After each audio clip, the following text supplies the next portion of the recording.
все, что сейчас происходит в сфере культуры, это пыль в глаза населению. Потому что, когда происходит такое, необходимо пускать пыль в глаза. Я не хочу быть пылью в глаза. Тем более еще с каплями крови. Там прям в контракте было написано: ДНР, ЛНР не говорить, Украина не говорить. Да, в момент съемок в СМИ и год после. Мое слово хотели купить.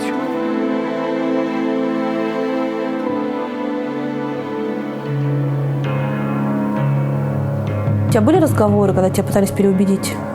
Путин, значит, окей, норм, а вот вокруг него вопросы к людям. Ты спрашиваешь, а кто этих людей назначил? Но я вижу, что там как бы ломается уже логика у человека, она уже как бы, ну, когда ты дальше начинаешь говорить: подожди, а вот эта реформа, а вот эта реформа, а где это, а где то? Единственный ответ – это то, что пойми, 20 лет – это не срок. Это он, все против него. Вот если сейчас у него не получится, тогда, может, я задумаюсь. Момент вот этого безвремени, и когда ты не понимаешь, тебе налево, тебе направо, налево пойдешь одно потеряешь, направо пойдешь другое потеряешь. Это вот этот момент, вот этого шпагата, этого прыжка, когда ты не чувствуешь земли под ногами. И вот этот момент прыжка, мы сейчас в моменте вот этого прыжка и находимся все. Я пересекал границу с Казахстаном, и мне казалось, что все эти люди вот только что вышли со спектакля в Гоголь-центре. Я спрашивал у них: слушайте, а куда вы едете? Скажите, вы куда? Не знаю. А что вы будете там делать? Мы не знаем. И я понимал, что, вырезается, удаляется целое поколение. Это и есть предательство Родины. Знаешь, потому что вот когда говорят о том: уехали вы, предатель. Нет. Те люди, как раз-таки, которые спровоцировали всю эту ситуацию, из-за которых поколения вынуждены уезжать, это и есть предатели Родины. А за что ты любишь Москву? Вот тут я помню, как я с мамой катался здесь на самокате. Помню, врезался, по-моему, тут в дерево. Вот, мы с ней всегда тут гуляли вдвоем.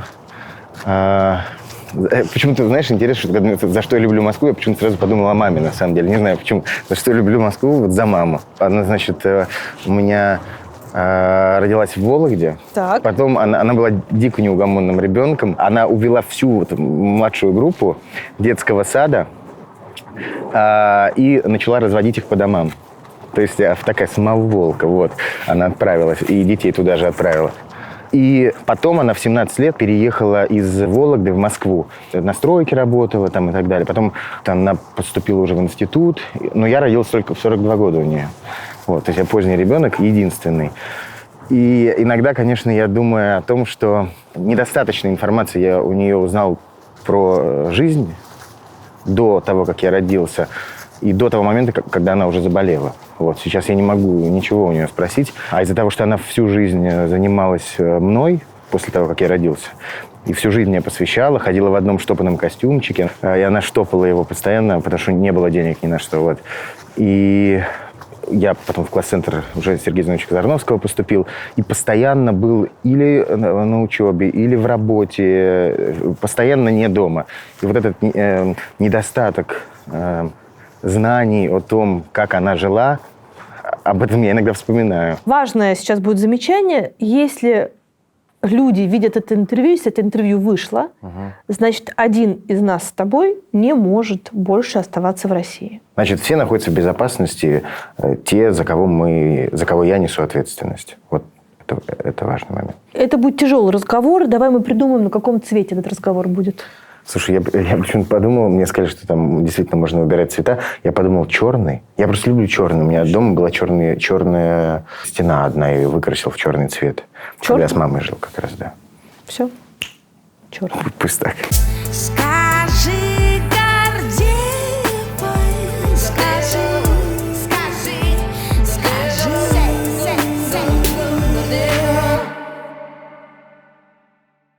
И мы в Берлине. Мы в Берлине. Мы с тобой говорили о том, что это интервью выходит только если кто-то из нас не может оказаться в России. Оно выходит в первую очередь не потому, что кто-то из нас не может оказаться в России, а оно выходит тогда, когда проект, помощь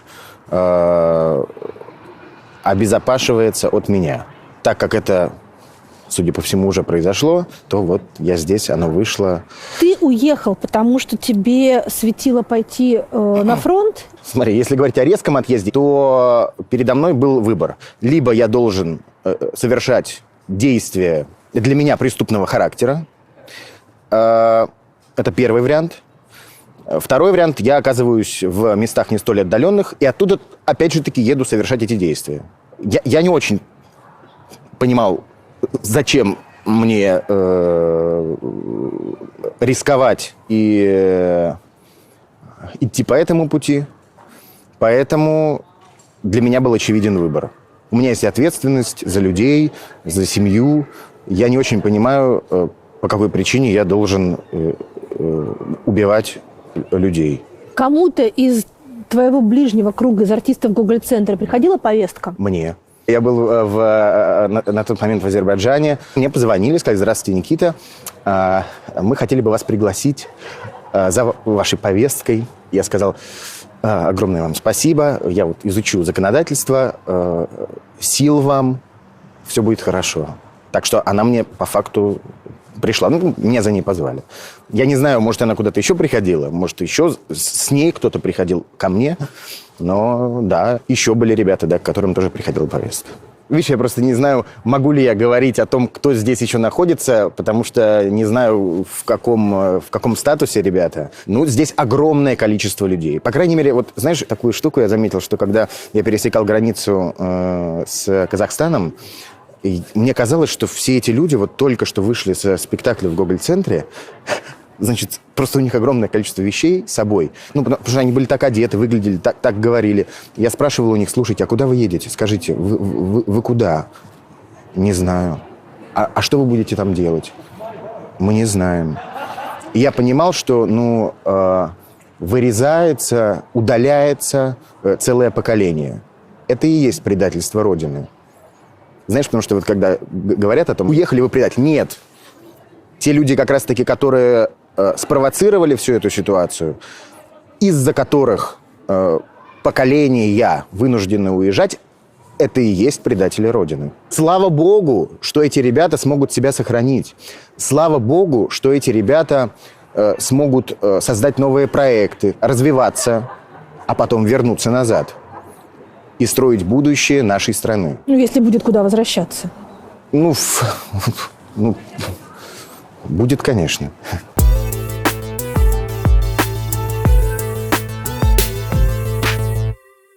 Благотворительный аукцион со сборником стихотворений Иосифа Бродского. Татьяна Буланова в перьях на столе. Парилка в окружении книжных полок. И, наконец, жаркая Мексика посреди заснеженного питерского дворика.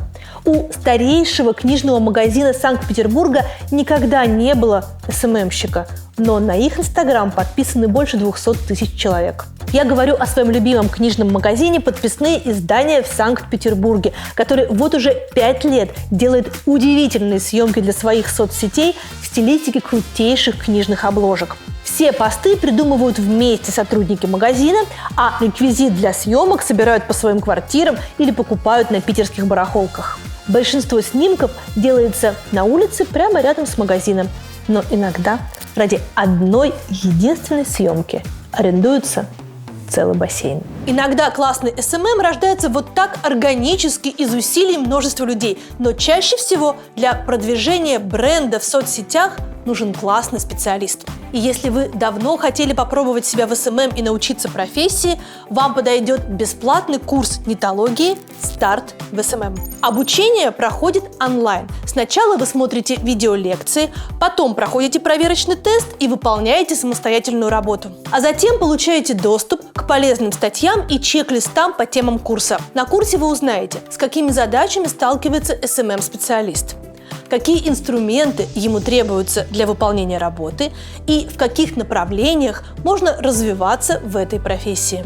А еще разберетесь, как ваши знания и опыт в других сферах могут помочь в карьере в СММ и как использовать приобретенные на курсе знания в вашей нынешней работе. По окончании курса вы получите сертификат нетологии и доступ ко всем пройденным материалам на случай, если понадобится освежить знания. А если захочется углубиться в материал и пойти дальше, то можно записаться на один из платных курсов нетологии, например, SMM-менеджер или таргетолог.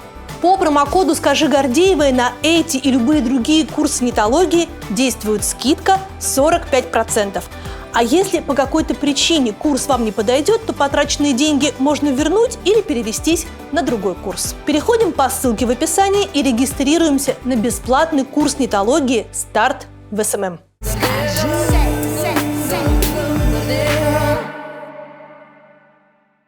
Что бы ты сказал в ответ тем людям, которые, оставаясь здесь, стараются или молчать, или очень аккуратно высказываться о специальной военной операции, и когда они сами, как правило, начинают объяснять свою позицию в частных разговорах, не публично, они говорят: вы понимаете, я сохраняю театр. Вы понимаете, я все равно снимаю кино.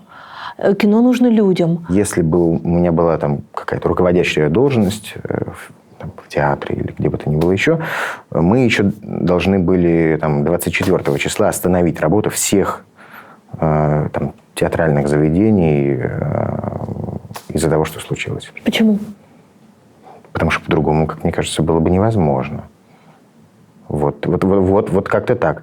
С точки зрения этого оправдания, сохранить театр, и чтобы это ни было еще, опять же таки про себя скажу, мы продолжили играть в театре. Гоголь-центр продолжал свою работу, просто несся в стену, зная, что он распадется в какой-то момент на какие-то частицы, искорки, и образует собой какую-то новую сущность спустя какое-то время. Но мы, тем не менее, неслись вперед.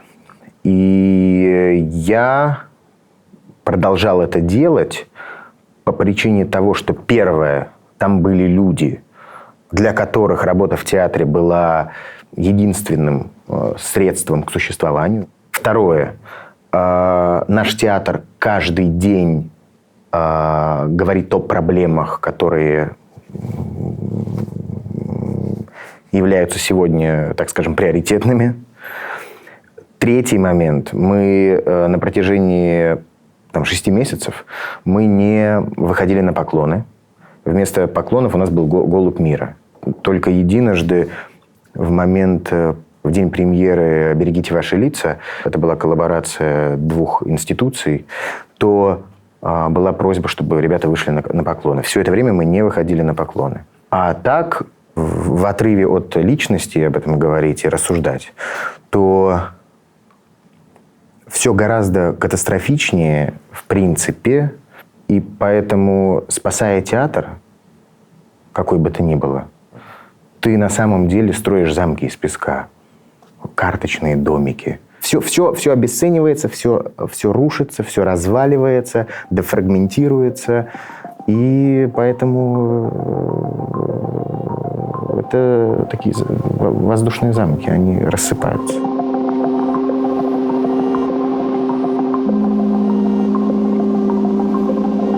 Когда театр закрылся, я понял следующие вещи, что в другие театры я не пойду.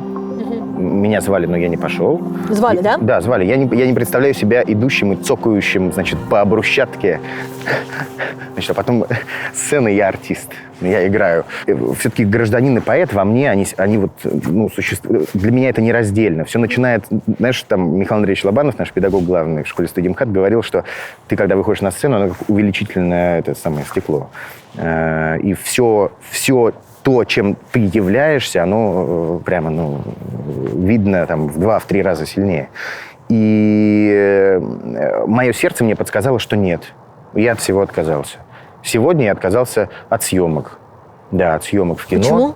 Потому что я считаю, что государственные деньги, они помазаны кровью. Теперь, если до 24 февраля я себя, так скажем, оправдывал. Почему оправдывал? Я действительно так считал, что это мои деньги, это налоги, то сейчас я понимаю, что эти деньги, они на самом деле, отжаты, так скажем. И все, что сейчас происходит в сфере культуры, это пыль в глаза населению. Потому что, когда происходит такое, необходимо пускать пыль в глаза. Я не хочу быть пылью в глаза. Тем более еще с каплями крови. Все. Недавно отказался от одного проекта. Там прям в контракте было написано: ДНР, ЛНР не говорить, Украина не говорить. Да, в момент съемок в СМИ и год после. Да, за 3 дня до съемок мне приходит такой пункт в договоре.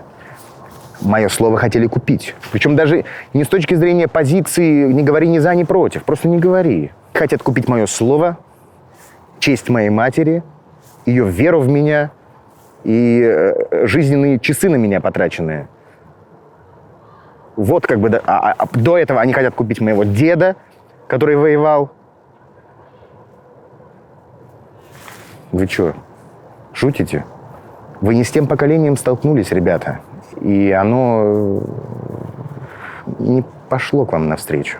Оно либо уехало, либо затаилось, либо ушло в леса. Но оно вас простит, оно вас полюбит. Потому что только в любви, в прощении, конечно же,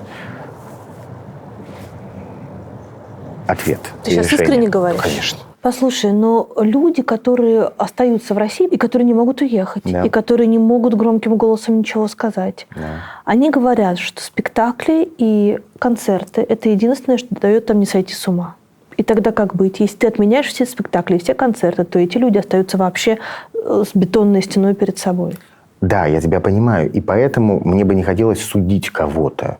Я за себя могу говорить. Если бы театр сохранился, я бы как-то по-другому смотрел на свой путь дальнейший. Потому что это наше поле боя. Мы там высказываемся, мы говорим с аудиторией, мы доносим смыслы. А когда, создавая здесь очередное нечто, оно также встретится с одной и той же повторяющейся проблемой, которая здесь происходит. Это умерщвление. И чем ярче, тем это происходит скорее и быстрее. Проблема в почве, а не в самом основании.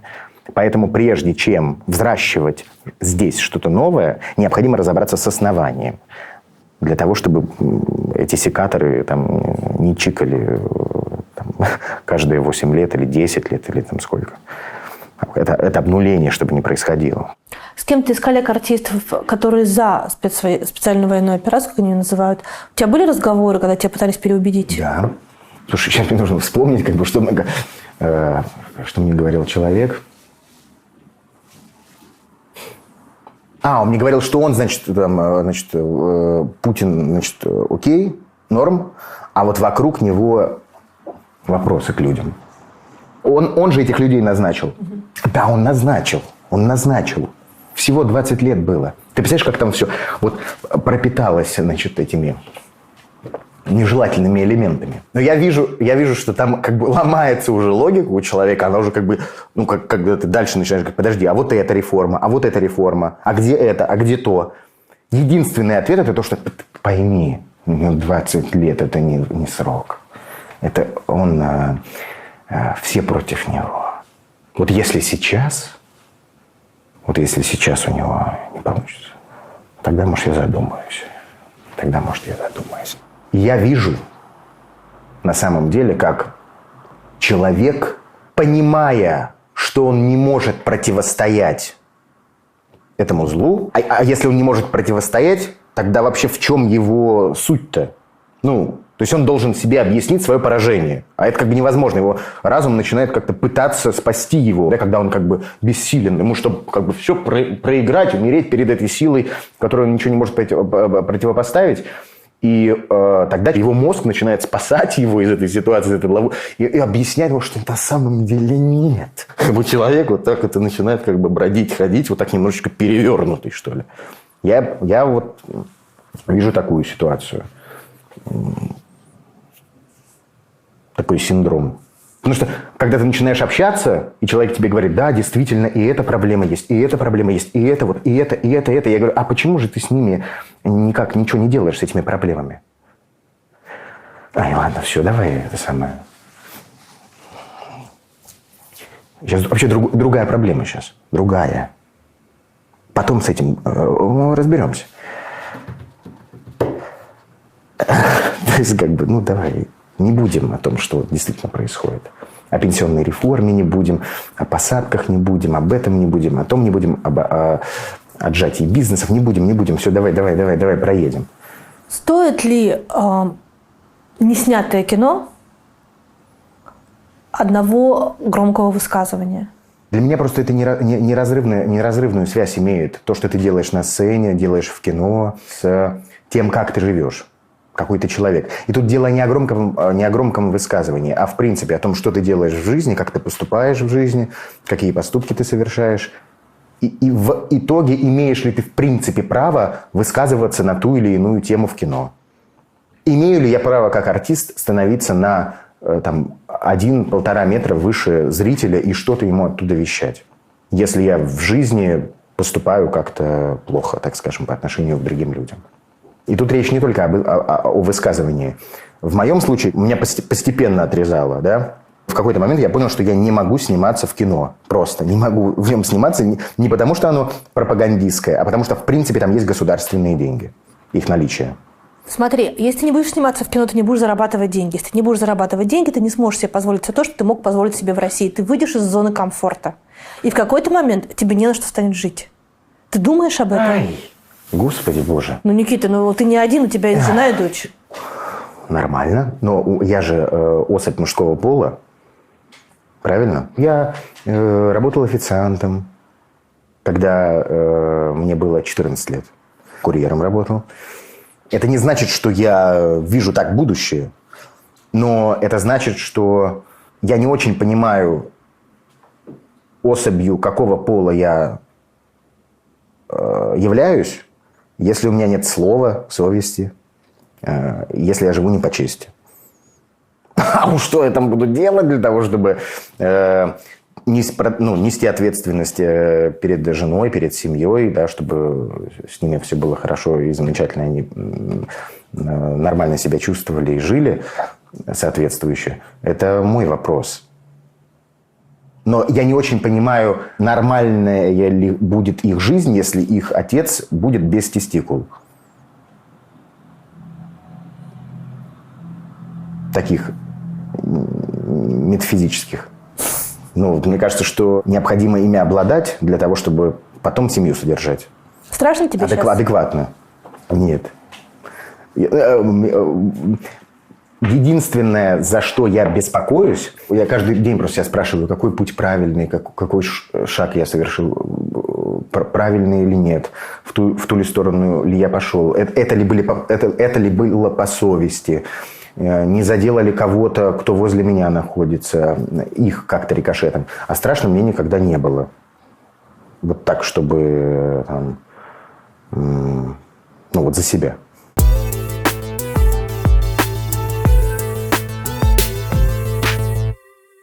Бывший нью-йоркский клубный продюсер Скотт Харрисон начал свой путь в благотворительности с того, что заставил своих друзей-тусовщиков заплатить за вход на свой собственный день рождения. На вырученные деньги он починил 3 колодца на севере Уганды. Сейчас Харрисон возглавляет благотворительный фонд, который обеспечивает питьевой водой жителей бедных стран. Харрисон выступает на публике по 100 раз за год, и в своих выступлениях он не стесняется рассказывать личные истории, свои и чужие, показывая шокирующие фотографии из стран, куда он ездил в экспедиции. Дети, которые пьют воду с пиявками, женщины, которые вынуждены ходить за десятки километров за водой, девочки, которые вынуждены бросить школу, чтобы помогать своим матерям носить канистры с водой. И это работает. Каждый раз желающих помочь фонду Харрисона становится все больше. Удачные презентации могут буквально спасать жизни, или как минимум менять их к лучшему. Делать красивые слайды вот такие, такие или вот такие учат в Академии презентаций Bonnie and Slide. Умение создавать убедительные презентации пригодится в самых разных сферах. А еще это самостоятельная профессия, удобная для релокации и приносящая хороший доход.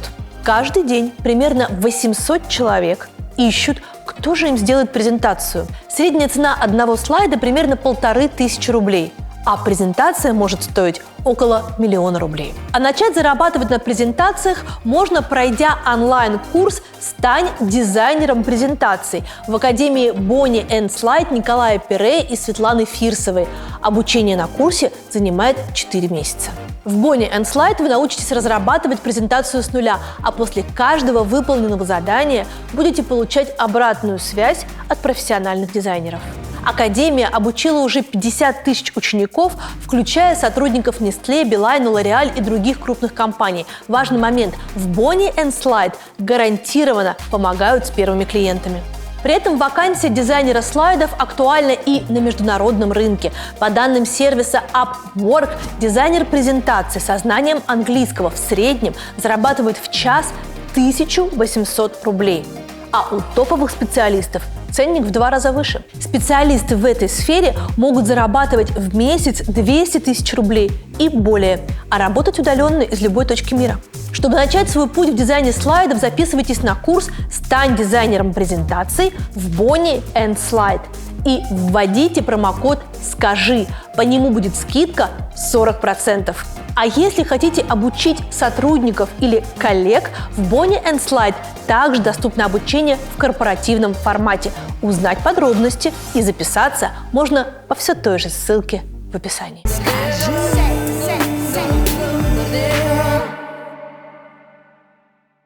Можешь сформулировать коротко, почему ты уехал? По совести я считаю, что не имею права зарабатывать деньги в театрах в России, в которых вымарываются имена режиссеров, моего мастера. В таком случае я понимаю для себя, что значит я буду работать в мире.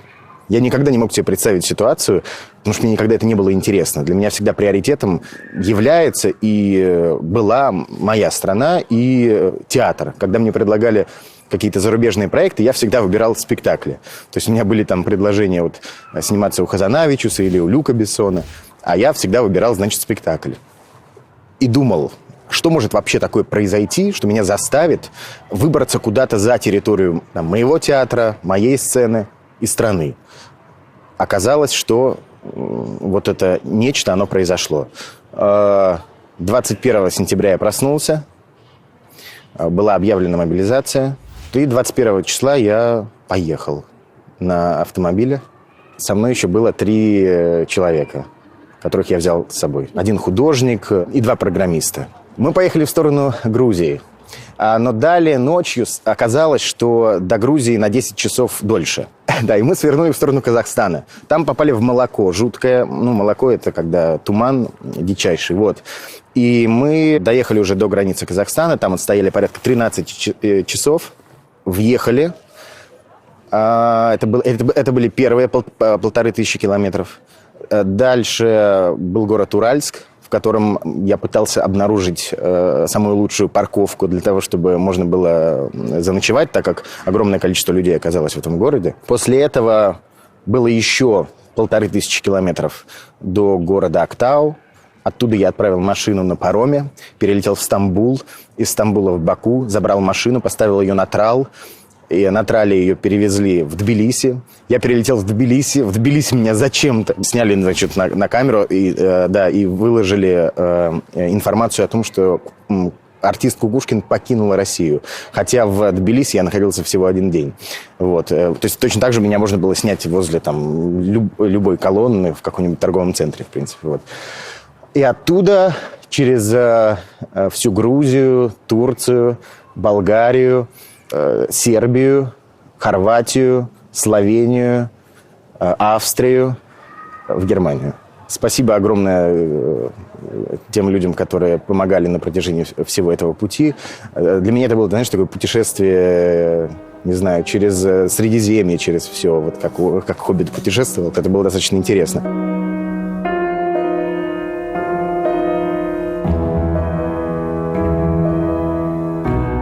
Москве принадлежит большое количество высказываний о том, что ваше поколение – это то самое поколение, которое не будет терпеть, о том, что вы не такие, вам рот не заткнешь, там и так далее. Но что в итоге мы видим? Что большинство активных представителей вашего поколения, в общем, уехали. И что? Ну, то есть они промолчали, когда все это начиналось, потому что у них были карьеры. А когда эти карьеры стали невозможны без подписания там, контрактов, я так понимаю, что ЛНР, ДНР, все вот это вот теперь в контрактах. У меня это было, да. Вот, и неупоминание войны там, и так далее. Когда это стало невозможным, все, их больше нет. Где это ваше поколение, которое не такое, как предыдущее? Ой, Господь. Оно действительно не такое, как предыдущее, потому что это первое такое свободное поколение, которое выросло в этот переходный такой этап с начала 90-х до там, как раз 22-го там, года. Кто-то остался там, и он не поменял свою точку зрения. Кто-то уехал, будет образовываться, создавать проекты, учиться, а потом вернется. Позицию свою человек не предал. Но все равно все проиграли, получается. А почему проиграли? Ну, Никита. Ну, Москву-то сдали Наполеону. И чё? Пока было комфортно вам в Москве, вы там жили. Теперь стало некомфортно, вы уехали. Все. Нет, люди, которых я встречал на границе, они уходили с одним чемоданом и не знали, куда они идут. Они шли не в комфорт. Комфортно было на протяжении 8 лет детям государственных служащих, которые отправляли своих детей за границу, вывозили деньги, делали им ВНЖ, ПМЖ, покупали недвижимость, а потом, значит, спустя эти 8 лет они начали говорить, что, оказывается, все эти 8 лет шла священная война. Тогда у меня к вам вопрос. Где же вы были на протяжении этих 8 лет? Получается, вы предатели. Не работает. Первое. Второе.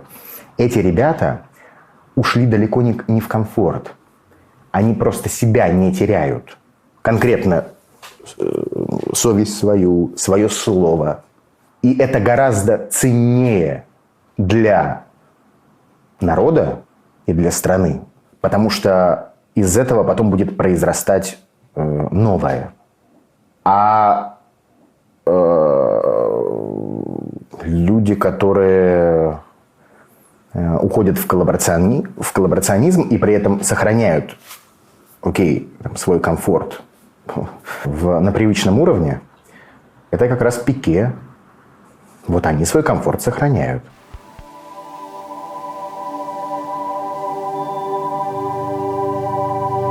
А мама какие смотрит программы? Слушай, мультики. Потому что там какие-то, знаешь, веселые сюжеты, там она реагирует. Вот поэтому мультики она смотрит.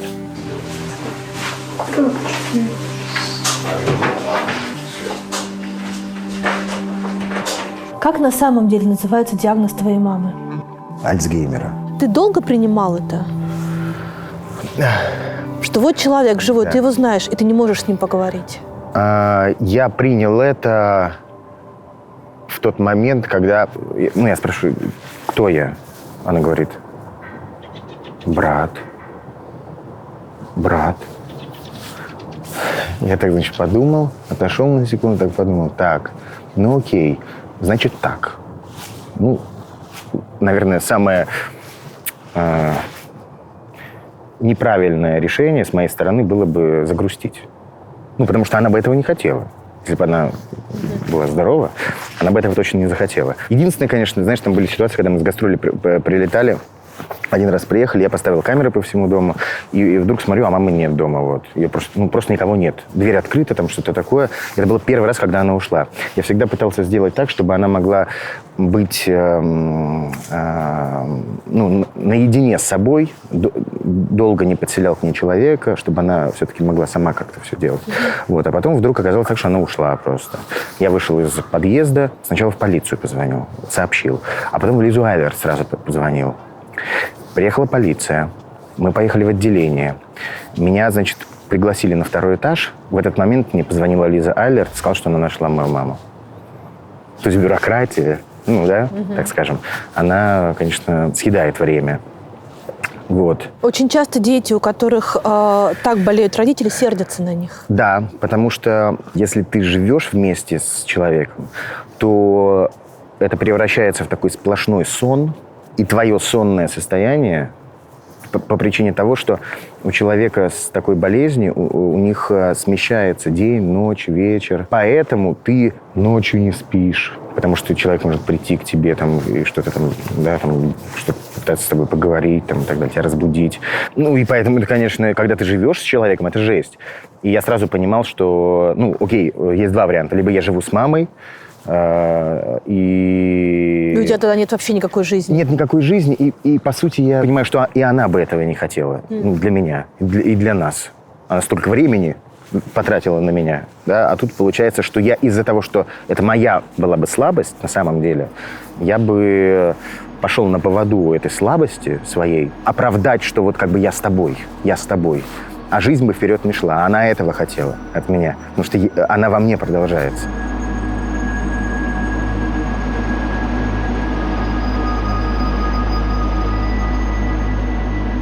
Она, значит, всегда любила выходить из дома.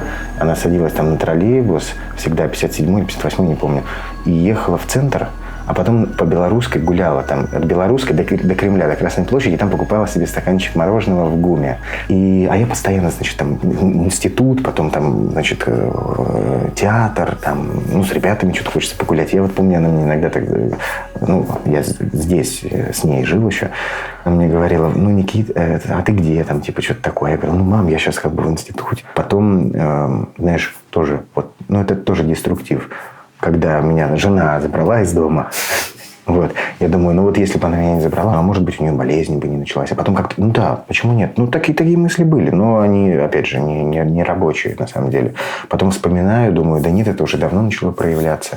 Я домой приходил из института, и, знаешь, там она из одной картофелинки сделала, там, взяла одну картофелинку, к примеру, и разрезала ее на 8 частей.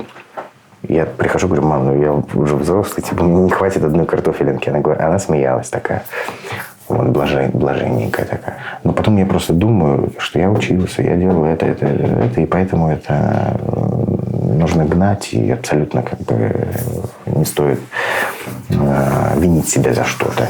Но опять же таки, если ты делаешь дела. Если нет, тогда задай себе вопрос. Ну, твой триумф на сцене мама видела? Знаешь, так бывает, когда в жизни происходят перемены, случаются, ты перебираешь старые вещи. Ну, потому что ты либо переезжаешь, либо еще что-то. Я вот как раз перебирал, и я помню, видимо, уже там были какие-то проблемы у нее, потому что это был какой-то такой клочок бумаги, и она мне написала такую вещь, она написала: «Сыночек,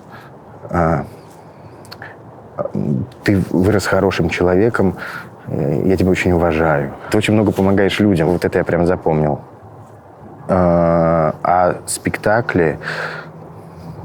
Слушай, в Гоголь-центре она, по-моему, может, на одном побывала. Она была на «Кому на Руси жить хорошо», а у нее были уже нарушения у мамы. И там, помнишь, между первым и вторым актом бомжи ходят по залу. Вот. И Сашка Горчилина, значит, лежал там, а мама сидела, смотрела: «Помогите, помогите». Она вскочила и начала говорить: «Помогите, помогите, пожалуйста, вставай, давай, я тебе помогу». Сашка разревелся, потому что она, честно, она как ребенок. Ну, это состояние, вот смотрела «Отец» с Хопкинсом, да? Ну, вот это такое состояние. И она на него смотрит и кричит по залу: «Помогите, помогите». И он заревел, короче, и Сашка заревел. Ну, вот это был, наверное, крайний момент, когда она была именно в театре. Как часто ты бываешь у нее? Раз в неделю, раз в 2 недели. Вот так. Принимая решение об отъезде, ты думал о том, что у тебя здесь останется мама, которая будет беззащитна? Конечно, я об этом думал. В идеале я бы ее забрал с собой. И поэтому я как бы, занимаюсь этим вопросом. Ну, ты не знаешь еще, получится у тебя или нет? Я не знаю. Но я понимаю, что моя мама хотела бы, чтобы я принес пользу родине. В моем случае это удивительный, так скажем, выбор. Я уезжаю, на 90%. Не потому, что я хочу славы всемирной. У меня даже CV актерского нет. Я хочу помочь моей родине. И поэтому я уезжаю.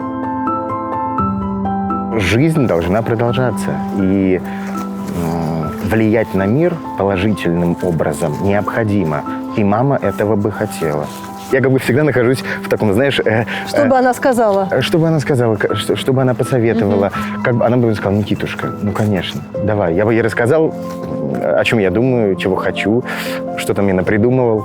Она бы сказала: ну, Никитка, Кукушкин. И в этом случае она бы сказала: давай, едь. Это, конечно, безумие, что ты там напридумывал, но давай. Ты уехал, что сейчас с ней? С ней все хорошо. Она с тобой? Всегда. Ты не хочешь говорить про это? Не думаю, что это было бы правильным. Ты сильно скучаешь?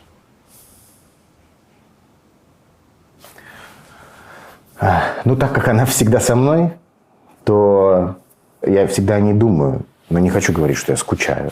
Просто когда мы с тобой говорили еще в Москве, я тебя спросила, что такое Родина. Да. Ты задумался и сказал, что Родина – это мама. Да. И поэтому я вот думала, насколько ты скучаешь по родине. Слушай,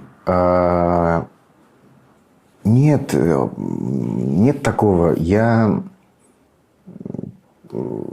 всегда мыслями там. И все, что я делаю, оно в итоге для того, чтобы там было хорошо. У меня нет такого, что я скучаю по березе или по осине. Ничего, нет такого просто. Я просто понимаю, что мне нужно быстрее сделать так, чтобы она ко мне вернулась. Понимаешь? Так я к этому отношусь. Думаешь ли ты о том, что мы что-то все-таки сделали не так? И в чем-то мы виноваты в связи с тем, как в итоге все вышло? Ну, думаю, можно было быть пожестче всем. Немножечко. Более бескомпромиссными быть. В ситуациях различных. Не идти на компромиссы. Никогда. Я сейчас говорю не о себе, не о тебе, а вот, видишь, мы. Вот. Сделали мы что-то не так? Нет. Я думаю, такая петля времени происходит, что нам история опять дает шанс размотать этот узел и исправить ситуацию.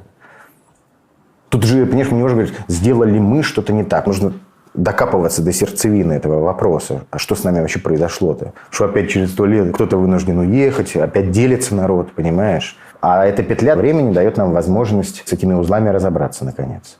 Поэтому я бы смотрел на это как на возможности решить этот вопрос. Могли ли сделать больше, чтобы предотвратить эти события? Могли.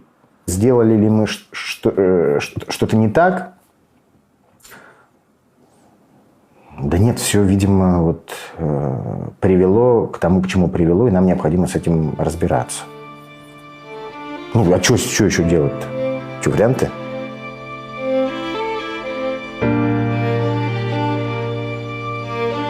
Сколько сейчас подписчиков у приложения? Порядка 200 тысяч человек примерно. Сколько бабушек и дедушек, а вы помогаете все-таки бабушкам и дедушкам? Бабушки, дедушки и беженцы. Вот. Теперь уже и беженцы. Да, потому что это было решение, оно было продиктовано тем, проект мог пройти мимо, но он решил помогать. И вот уже порядка 7 миллионов было собрано. 2098 бабушек и дедушек ежемесячно, каждый из них получает продуктовый набор стоимостью 3500 рублей. Ну, то есть 2098 ты можешь смело умножать на 3500 рублей. Каждый месяц кровь из носу. В тот момент, когда ты запустил помощь, это воспринималось как вот пришло новое поколение ребят, которые будут заниматься благотворительностью. Ты снял супер ролики, очень классные про там колбасу, яйцо, кукурузу, в которых снималась и Ивлеева, и Гудков, и Собчак, и Паль. Эту новую благотворительность от старой благотворительности что отличает? Ну, смотри, вообще, в принципе, приложение «Помощь» отличается прозрачностью денежных транзакций. Внутри системы, переводя деньги, ты видишь, кому конкретно ты их переводишь. То есть это адресная помощь? Да, какому подопечному. На какую конкретно потребность.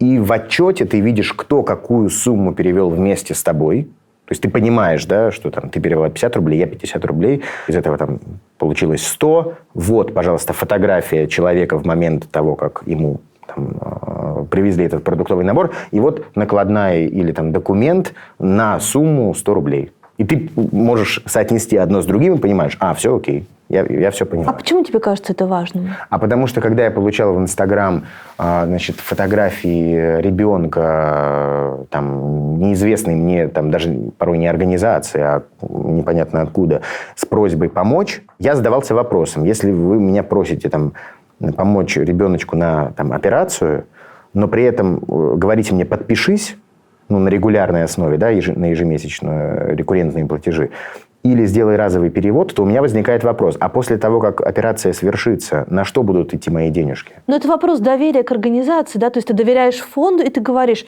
я вам даю 100 рублей ежемесячно, потому что я понимаю, что вы четко знаете, как помогаете вы, кому, и вы консультируетесь с врачами. А мне кажется, что репутация должна быть отцифрована. Я закончусь в какой-то момент, и ты закончишься. А вот протокол, смарт-контракт будет работать. Невозможно не подгрузить фотографию. Невозможно не подгрузить накладную. Она должна быть загружена. И те люди, которые перевели 5, 10, 25 рублей, они должны получить отчет.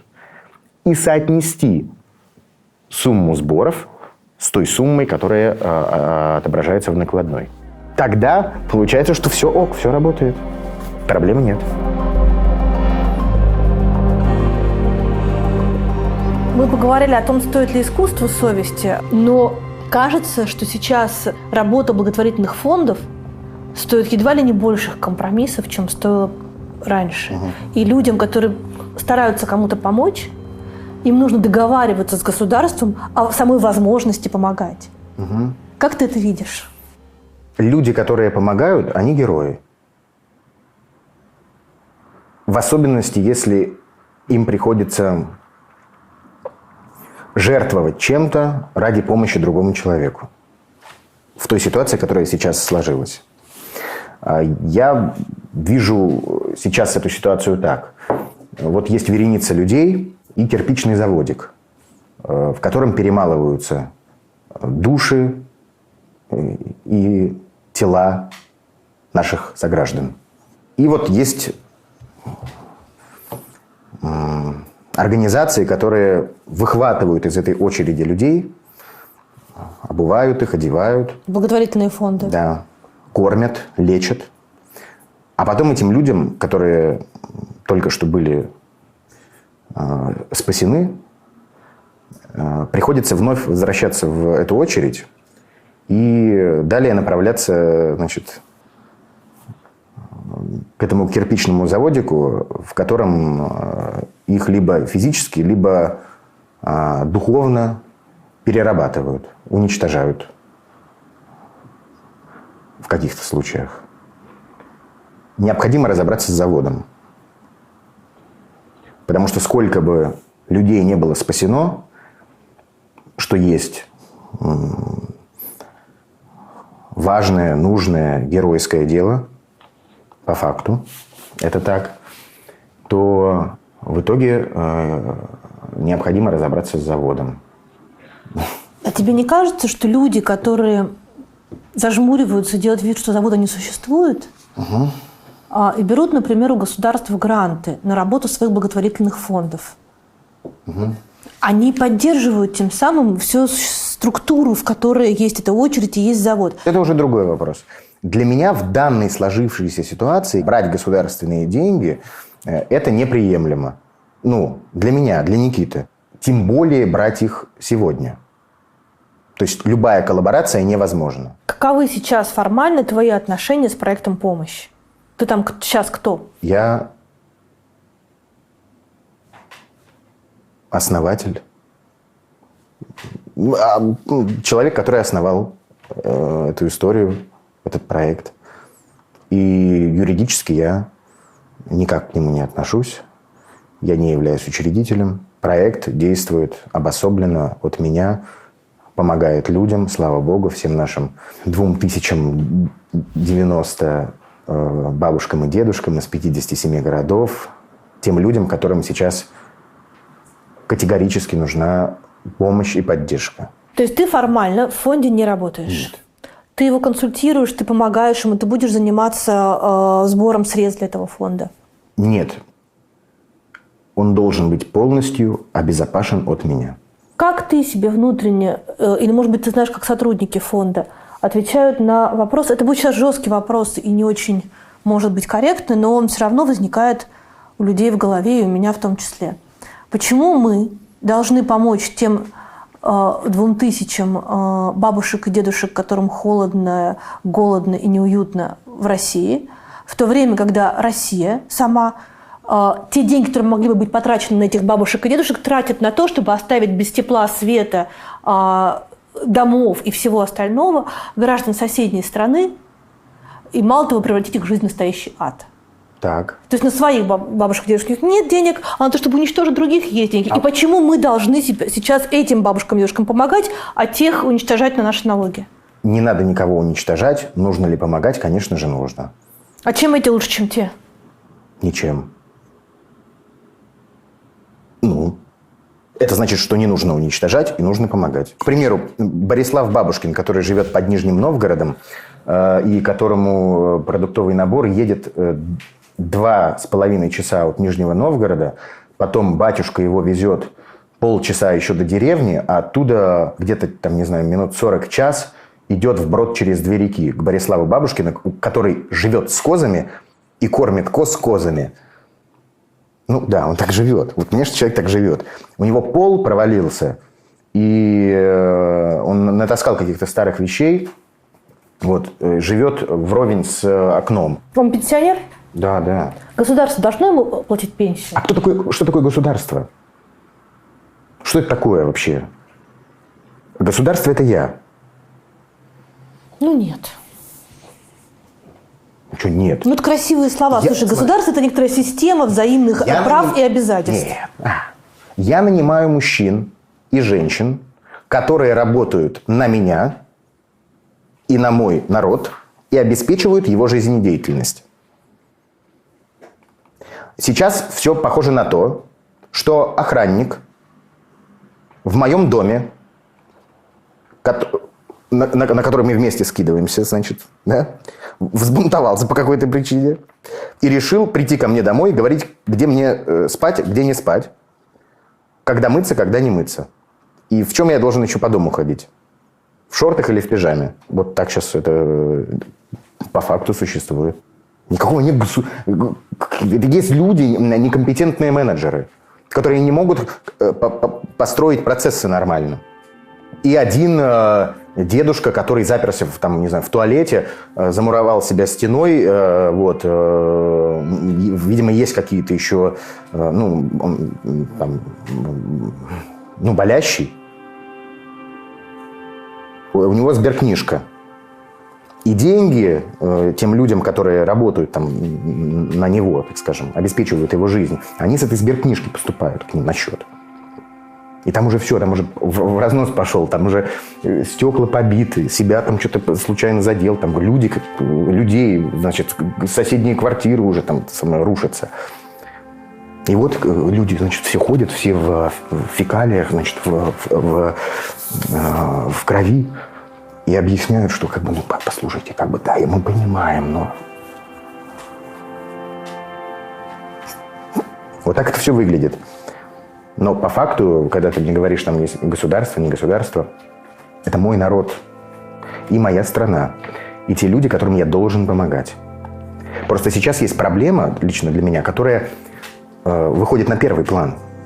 Потому что мы рискуем потерять не только 2090 пожилых людей, которым помогает проект, но 300 тысяч ребят, которых отправляют на фронт. И миллионы, в принципе, людей. Вот с чем необходимо, в данном случае я о себе говорю. Это дичайшая несправедливость. Какими были последние месяцы твоей работы в проекте «Помощь»? Тяжелыми. Можно ли говорить о том, что ты не делал политических высказываний громких и там, не выражал явно свою позицию, потому что ты был связан с проектом, и ты боялся его подвести? Исключительно. Просто были конкретные ситуации, еще важный момент, что были конкретные ситуации, 3 ситуации, когда из-за меня, из-за моего наличия в проекте, он начал подвергаться опасности по факту, да, то есть это отмена каких-то мероприятий. Это в одном случае. В другом случае невозможность принимать участие в мероприятиях совместных с партнером. И третий момент, это вот я тебе рассказывал про Тбилиси, когда, значит, так меня засняли 3 секунды, сказали, что, значит, покинула Россию. И это также косвенно рикошетом задело проект. Каким образом? Ну, так как это написал там впоследствии там, московский комсомолец, значит, да, что я теперь даже проживаю в Тбилиси, что не является правдой. Партнеры проекта, да, начали задавать вопросы, а что случилось, а где Никита, а точно ли, все ли нормально, вы уверены, что все хорошо, там, и так далее. И мне стало понятно, что я не имею права подвергать опасности, безопасности проекта. Я его создавал же не для себя, не для того, чтобы там, деньги зарабатывать, правильно, а для того, чтобы он помогал людям. Если со мной проект начинает страдать, значит, я должен его от себя обезопасить. Как бы это безумно там, и дико не звучало, но это так. А ты не боишься, что теперь на твое место в проект придут какие-нибудь люди из государства? Ну, просто тебя его отожмут, получается? Слушай, ко мне в 25 февраля пришел человек, который предложил купить у меня проект за $1 миллион. Ну, ладно. То есть, подожди, да. Проект, который помогает бабушкам и дедушкам, был оценен в $1 миллион. А зачем? Да, я думаю, что потом оказалось, что это могла быть и больше сумма. Потому что выстроена инфраструктура, работа, проекты и так далее. Он остался автономным. Никто его никому не продавал. И сейчас тоже он будет автономен. Просто уже автономен и от меня в том числе. Есть ли у тебя что-то, что ты хотел бы напоследок сказать и тем ребятам, которые работают в помощи, и тем бабушкам и дедушкам, которые, возможно, нас увидят, и которые являлись благополучателями этого проекта? И являются. И являются, и будут, надеюсь, являться. Будут являться. Ой, дорогие вы мои бабушки и дедушки. Никите, который пришел к вам для того, чтобы помочь, нужно разобраться с проблемами, из-за которых вообще вы и ваши друзья такого же возраста, как и у вас. Еще раз скажу. Дорогие бабушки и дедушки, спасибо вам за то, что вы поверили проекту. Некоторым из вас он уже помогает на протяжении 2 лет. Он и будет помогать вам. Но вашему Никите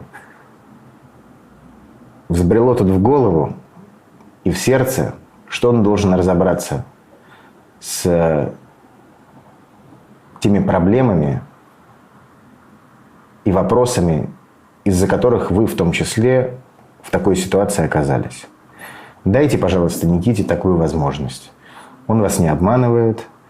У него нет никакой выгоды или комфорта, или удобств от выбранного им пути. Он любит вас. И все, что он делает для вас. Ребята из проекта «Помощь», спасибо вам за то, что поняли, за то, что будете нести дальше. В бой.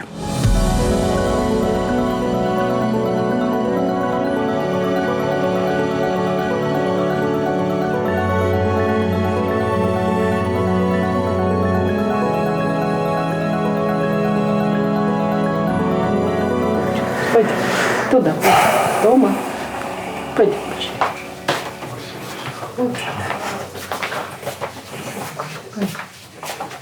Какое у тебя главное воспоминание детства? Мы с мамой всегда ездили отдыхать там на дачу к друзьям, к знакомым. Я неугомонным был, ребенком, потом подростком, потом юношей, потом взрослым человеком. Вот. Но ребенком я, значит, делал подкоп Меня пытались найти, а я сделал подкоп под забором, там где-то, не полметра, конечно, там сантиметров 20-30 подкоп. Меня искали, везде не могли найти. Вдруг обнаружили подкоп. Подумали, может, собака, крот вырыл. Оказалось, что Кукушкин. Вот. И обнаружили меня в теплице на соседнем участке. Я, значит, купался в этих сточных отходах от помидоров, там, баклажанов, там, чего там еще было. Там стояла ванная старая. Помню, гроза там была такая сильная. Воспоминания. Я помню, как с мамой вот гуляли по всяким там лесопаркам. Мама строго тебя воспитывала? Да вообще никакого не стало. В этом ты как бы и прелесть. Она меня воспитывала и воспитала свободным человеком. Она меня вырастила любящим и свободным, и порой невыносимым. Ну, с твоим темпераментом, кто-то бы сказал, что лупить и лупить. Лупить и лупить. Она меня, я помню, один раз взяла ремень, она мне что-то пыталась а потом сама плакала, что она это сделала. Вот. Конечно, в какой-то момент были какие-то сложные периоды. Знаешь, я иногда это как будто бы было уже, не то, что не со мной, но как будто бы в прошлой жизни. Вот. И поэтому, так вспоминая, я только хорошие моменты помню. То, что ты в театр пойдешь, было понятно с самого начала. Это с маминой подачи, потому что в 1 классе я учился в обычной школе, но мама там... У Кукушкина там оценки 2, там дневник по поведению, значит, что он там сорвал урок, потом там упал со стула, Новый год, все в костюмах зайчиков, значит, Дедушек Морозов. А у меня был только костюм пирата. У нас денег не было, у меня пирата костюм. Вот я, значит, прихожу в костюме пирата. Всегда? Не всегда, но на Новый год, праздник Новый год. У детишек они хотят лисенками быть, а Кукушкин приходит с пистолетным пиратом. Ты что это? Это что праздник? Это мы в честь чего вообще празднуем? Это, соответствуй. А я как бы не соответствовал, но не специально. При этом у меня просто не было денег на костюм. Ты стеснялся этого? Были моменты, да. Я даже придумал, что у меня есть компьютер. Я рассказал, что у меня есть компьютер. И даже придумала, какая игра у меня там есть. А его не было. И мама увидела, значит, в газете Сергея Зиновьевича Казарновского, школу класс-центра, она увидела, что он стоит на крыше, прочитала и поняла, что Никите точно нужно туда. Можно говорить, что Казарновский отчасти сыграл роль мужскую в твоей семье? Конечно. Не то, что мужскую, роль отца, такого мастера, наставника, учителя. Я вообще так передавался из одной мужской руки в другую в этом плане. То есть потом ты оказался у Серебренникова? Колобок, да. Я фаворит. Фаворит разных мужиков. Сергей Зиновьевич, он там меня постоянно защищал, там роль козленка мне давал. Вот. Потом, Потом Кирилл Семенович был, там, Сашка Гудков. Они все, мне кажется, во мне видят какого-то такого свой, какого-то мерцающую штучку. У меня же не было отца никогда. Я, конечно, видимо, эта история мастера, она меня заменяла частично и закрывала тему отцовства, так скажем. А ты пытался найти отца? Пытался в какой-то момент. Приехал туда на мотороллере, что-то там этой фирмы уже не было, которая была зарегистрирована на него. И я подумал, ладно. То есть ты нашел имя, фамилию, отчество, все? Да, мама рассказала, да. Это мне было там в 16 или 17 лет, вот. И я приехал туда, его там не было, а потом я подумал, там номер телефона тоже нашел домашний, но я подумал, что если у него есть там, к примеру, там, люди любимые, которые его окружают, там, и так далее, неправильным было бы вмешиваться, и кому-то от этого может быть дискомфортно. А я при этом не страдал. Я помню только, что когда я такой... моментами, знаешь, было, что прикольно, у него там папа там, и так далее. И, в принципе, эта тема мужской дружбы, она во мне сильно проявлена, что ли. Такой А так нет. То есть мама мне все как спасительный зонтик, это моя мама. Вот. А там сердиться на него, как же он мог нас бросить, почему он не с нами? Какая мне разница? Какая мне разница? У меня жизнь, у меня цель. У меня мир вокруг. Зачем мне думать о том, кто нас бросил? Но он знает, что ты существуешь? Ну да. И он никогда не проявился? Нет. И ты его простил? Я даже время на это не потратил. Я тебе правда говорю. Не, вообще, дави на меня, я даже интересно было бы обнаружить в себе какую-то такую боль, что ли. Но я даже время не тратил на то, чтобы его прощать. Как-то это было вот просто вот типа само прошло и все.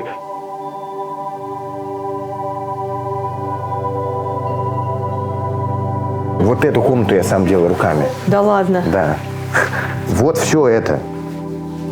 Вот это я делал. Никита, ты такую профессию Я тебе упустил. клянусь.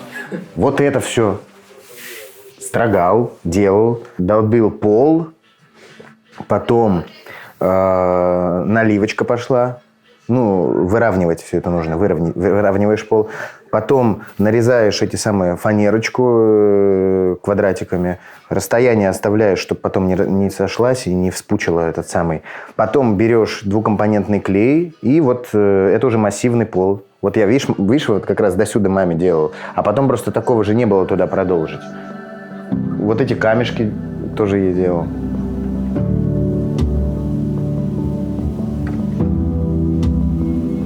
До того, как попасть к Серебренникову, ты несколько раз поступал в театральные вузы. И тебя никуда не брали, потому что считалось, что ты Шальной. не соответствуешь образу российского актера. Да, действительно. Да, наверное, так. Ну, А что у тебя было не так? да все не так. Я даже когда в МХАТ поступал, Кирилл Семенович, меня спросили, это вообще кто такой, что это за Ты был кудрявый. кудрявые волосы вот так ниже плеч. И он сказал, это актер нового типа. И дальше 3 года у меня ничего не получалось, никаких ролей нормальных не было, ничего. Да, поступал я 3 года. 1 год поступал, не поступил, 2 год поступал, не поступил, и 3 год поступал, и вот поступил Кирилл Семенович. Но интересно, что на 2 год я поступил все ж таки, но это был платный вуз. Я пришел туда 1 сентября и почувствовал сердцем, что что-то это не мое. Вот так Не бы. бывает такого. Не, ну я почувствовал, что это не туда. Не туда моя жизнь должна проистекать. И я не пошел. Хотя вот я тебе говорю, как бы, ну, ты когда поступаешь, ты очень хочешь, конечно, поступить, там, и готов уже на все, там, но в плане того, что... Ну, слушай, это творческая профессия. Если ты не поступаешь 2 года подряд, Да. то ты в какой-то момент себе говоришь, так может, я и не актер? Да, и мама мне сказала, она вот ко мне подошла и сказала, Никита, ну, может, еще на что-нибудь попробовать. Я такой думаю, так, ну, ладно, тогда на маркетолога или на философа. Или на менеджера, или на философа. Она сказала, ну, попробуй.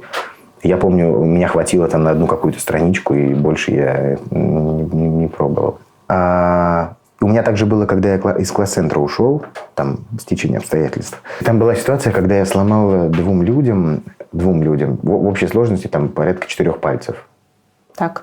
за 1 день. Никит, так не Зависящие. бывает. Они сами не ломались. Да, я тебя понимаю. Первый раз Андрюша Сдубровский, мы с ним бегали, играли в салки. Так.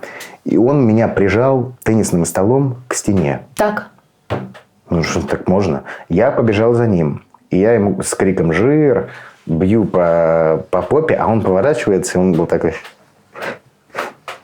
неказистый. И он как бы так раз подставляет свои пальчики пухлые. И он значит, начинает кричать. Я говорю, что, Андрюша? И он, значит, приходит, а у него уже такой гипс типа на пол руки. Ну, живем дальше, как бы, да, ситуация из ряда вон. Вот. А вечером Эрика Журкевич говорит, Никита, покажи, как ты сломал пальцы. Ну, я взял ее вот так пальцы и вот так вот. И она такая, ага. И тоже со смехом. Я что-то не понял, потому что она смеялась, я смеялся. Мы все смеялись. Я вот так... И сама смеется, понимаешь? Это Журка, вечная каурка. Вот. И она тоже пошла туда, в этот ЦИТО. И тоже приходит у него вот эти же пальцы на правой руке, вот эти пальцы, которыми писать надо. И на следующий день, получается, у меня 2 моих одноклассника приходят с 2 важнейшими пальцами. Они ничего не могут написать больше. И вот меня тоже отмазывает Сергей Зинович. Он просил меня написать там эту самую записку. И как-то он ее так на педсовете подал, что они типа меня простили. А задача моя была такая, чтобы я делал за них домашнее задание, пока у них пальцы сломаны. Они вот так рядом ходят, типа, можешь, пожалуйста, ответить? Да, и все смеются тоже. У нас класс был безумный, и они смеялись над этим, и я смеялся. Ну, реально вот эти 2. И потом так получилось, что меня перевели на домашнее обучение. И вот я доучился до конца 9 класса, а потом был переход как бы в 10 класс. И нужно было подать как бы заявку на переход в 10 класс. И что-то все подали, все мы ее рассмотрели, их перевели. А моя мама пришла, и ей сказали, что Никиту, по поводу Никиты еще думают. Вот, и она вернулась ко мне с этим известием. И сказала: Никит, вот там по поводу тебя еще думают. Я говорю: по поводу меня? Кукушкина? Еще думают? Уходим. И она, значит, вернулась туда, забрала документы, и я поступил в киношколу. Я пришел туда, почувствовал сердцем, что я не хочу искать 2 класс-центр, что что-то не так будет, куда-то не в ту сторону жизнь повернет. И не пошел туда уже на следующий день. Спектакль «Человек без имени», да, который, наверное, на сегодняшний день самый серьезный, большой и крутой спектакль в твоей профессиональной жизни. Как он появился и что он для тебя значит? Кирилл Семенович меня позвал к себе. Он был на выставке, которая была посвящена Владимиру Федоровичу Адоевскому. Ее делал Сергей Хачатуров. Он туда сходил, воодушевился, позвал меня, говорит: Никит, слушай, вот есть такой персонаж Адоевский, давай, у меня есть идея сделать Адоевский фест. Я ушел, начал, значит, что-то думать, как там, что сделать. Принес ему идеи, и главным действием должен был стать какой-то перформанс, спектакль. Я, значит, предложил, что я режиссер, и у меня там, значит, артисты. Покопался в его биографии, в трудах. Вот. Принес ему наработки. Он говорит: нет, актеров мучить не надо. Сам делай. Я говорю: в смысле? Моноспектакль. Я говорю: так, вот, окей, хорошо. А режиссер кто? В надежде, что он скажет: а режиссер я. Давай сам. Я говорю: подожди секунду, нужен режиссер. Я все-таки моноспектакль. Ты как-то должен взаимодействовать, кто-то должен подсказывать, да, решать. Вот. Давай сам, а потом я тебе помогу. Я ушел, собрал команду. Валера Печейкин, драматург, Петр Айду, музыкант и автор вот этой шкатулки, этого пангармоникона, механического пианино. Там интересный был момент, что этого инструмента гениального, по-моему, вообще бы не было, если бы, когда мы не пришли к Кириллу Семеновичу, мне вдруг Саша... А мы уже все придумали. Вот как оно все выглядит. Там должна была быть такая шкатулка, которая как-то раскрывается, что-то там внутри происходит. И Саша приходит в день, когда мы это все утверждали, и он мне говорит: Никит, все плохо. Я сейчас бегал, значит, на беговой дорожке утром, и я придумал другое. Я говорю: ты сдурел? Мы сейчас идем, защищать всю декорацию, все. Он говорит: не-не-не, я уверен. Мы приходим, Кирилл так смотрит, говорит: не, вот это вообще плохо, то, что мы как раз готовили. Второй вариант ему понравился, говорит: да, давайте вот с этим работаем. И я такой думаю: нет, это вообще не туда. Говорит: Кирилл, посмотрите, третий вариант там может быть. И он открывает: да, норм. И вот таким случайным образом, Саша там, значит, утром ходил в спортзал, оказалось, что вот был создан этот инструмент пангармоникон, который в автоматическом режиме играет композицию длиной там, в 40 минут, это если без действия, а так 1:50. После этого мы начали работать. Была как раз самоизоляция, ковид. И мы работали в малом зале, сидели там, к нам приходили курьеры, приносили нам еду, а мы просто вот придумывали... Нам было интересно не просто текст, так скажем, по первому плану доносить и по первому плану работать. Мы там могли целый день просидеть. Потом думаю, Саша говорит: о, слушай, смотри, а ты знаешь такую, значит, историю в лагерях, в детских, в пионерских?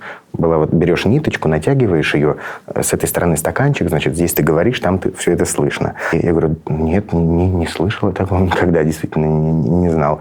Он говорит: а давай натянем сейчас. Натянули, стоим, смотрим, думаем: ага, интересно, ниточка, значит, эта штука.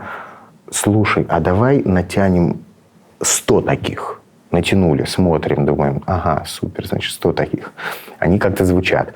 Потом думаем: а давай натянем от одного пианино до другого, за струны прицепим и натянем. Натянули. Потом начинаем копаться. И думаем: а к какой сцене это вообще можно отнести? О, к Бетховену.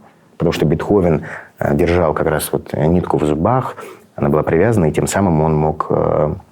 внутренним ухом и даже больше костью мог ощущать тональность, там, ноты, мог писать музыку.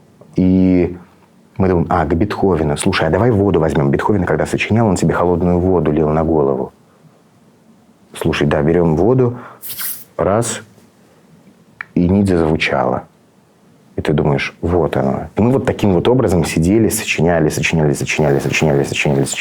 досочинялись. Кирилл Семенович там пришел, посмотрел, говорит, слушайте, давайте на большую сцену это перенесем. Ну окей, давайте. Типа перенесли на большую сцену. Глухие, больные, мертвые. И те сгодятся на щиты. Но будьте осторожны. У музыкантов есть страшное оружие. Эрцгерцог Рудольф, он мне об этом недавно рассказывал, значит, попросил его написать марш. И Бетховен согласился. Вместе с нотами он отправил письмо. «Надеюсь, ваши всадники хлопнутся с лошадей». Он знал тайну. Есть марши, под которые идут и погибают. Это же история про абсолютное одиночество. В спектакле «Человек без имени» самая главная мысль заключалась в том, чтобы люди не переставали задавать вопросы. Вопросы. Потому что когда ты находишь ответ, ответ – это маленькая такая смерть. То есть ты задаешь вопрос какой-то, а что мне делать? Отвечаешь на него, и дальше можешь сесть просто уже и сидеть там на лодочке кататься. Отдыхать, так скажем. А этот спектакль о том, чтобы человек задавал вопросы, продолжал не знать, продолжал искать ответы. Чтобы их искать, необходимы, конечно же, вопросы. И это спектакль об этом. Задавайте вопросы, ищите. А когда вы находите ответ, ищите вновь. Ты язык-то учишь? Да.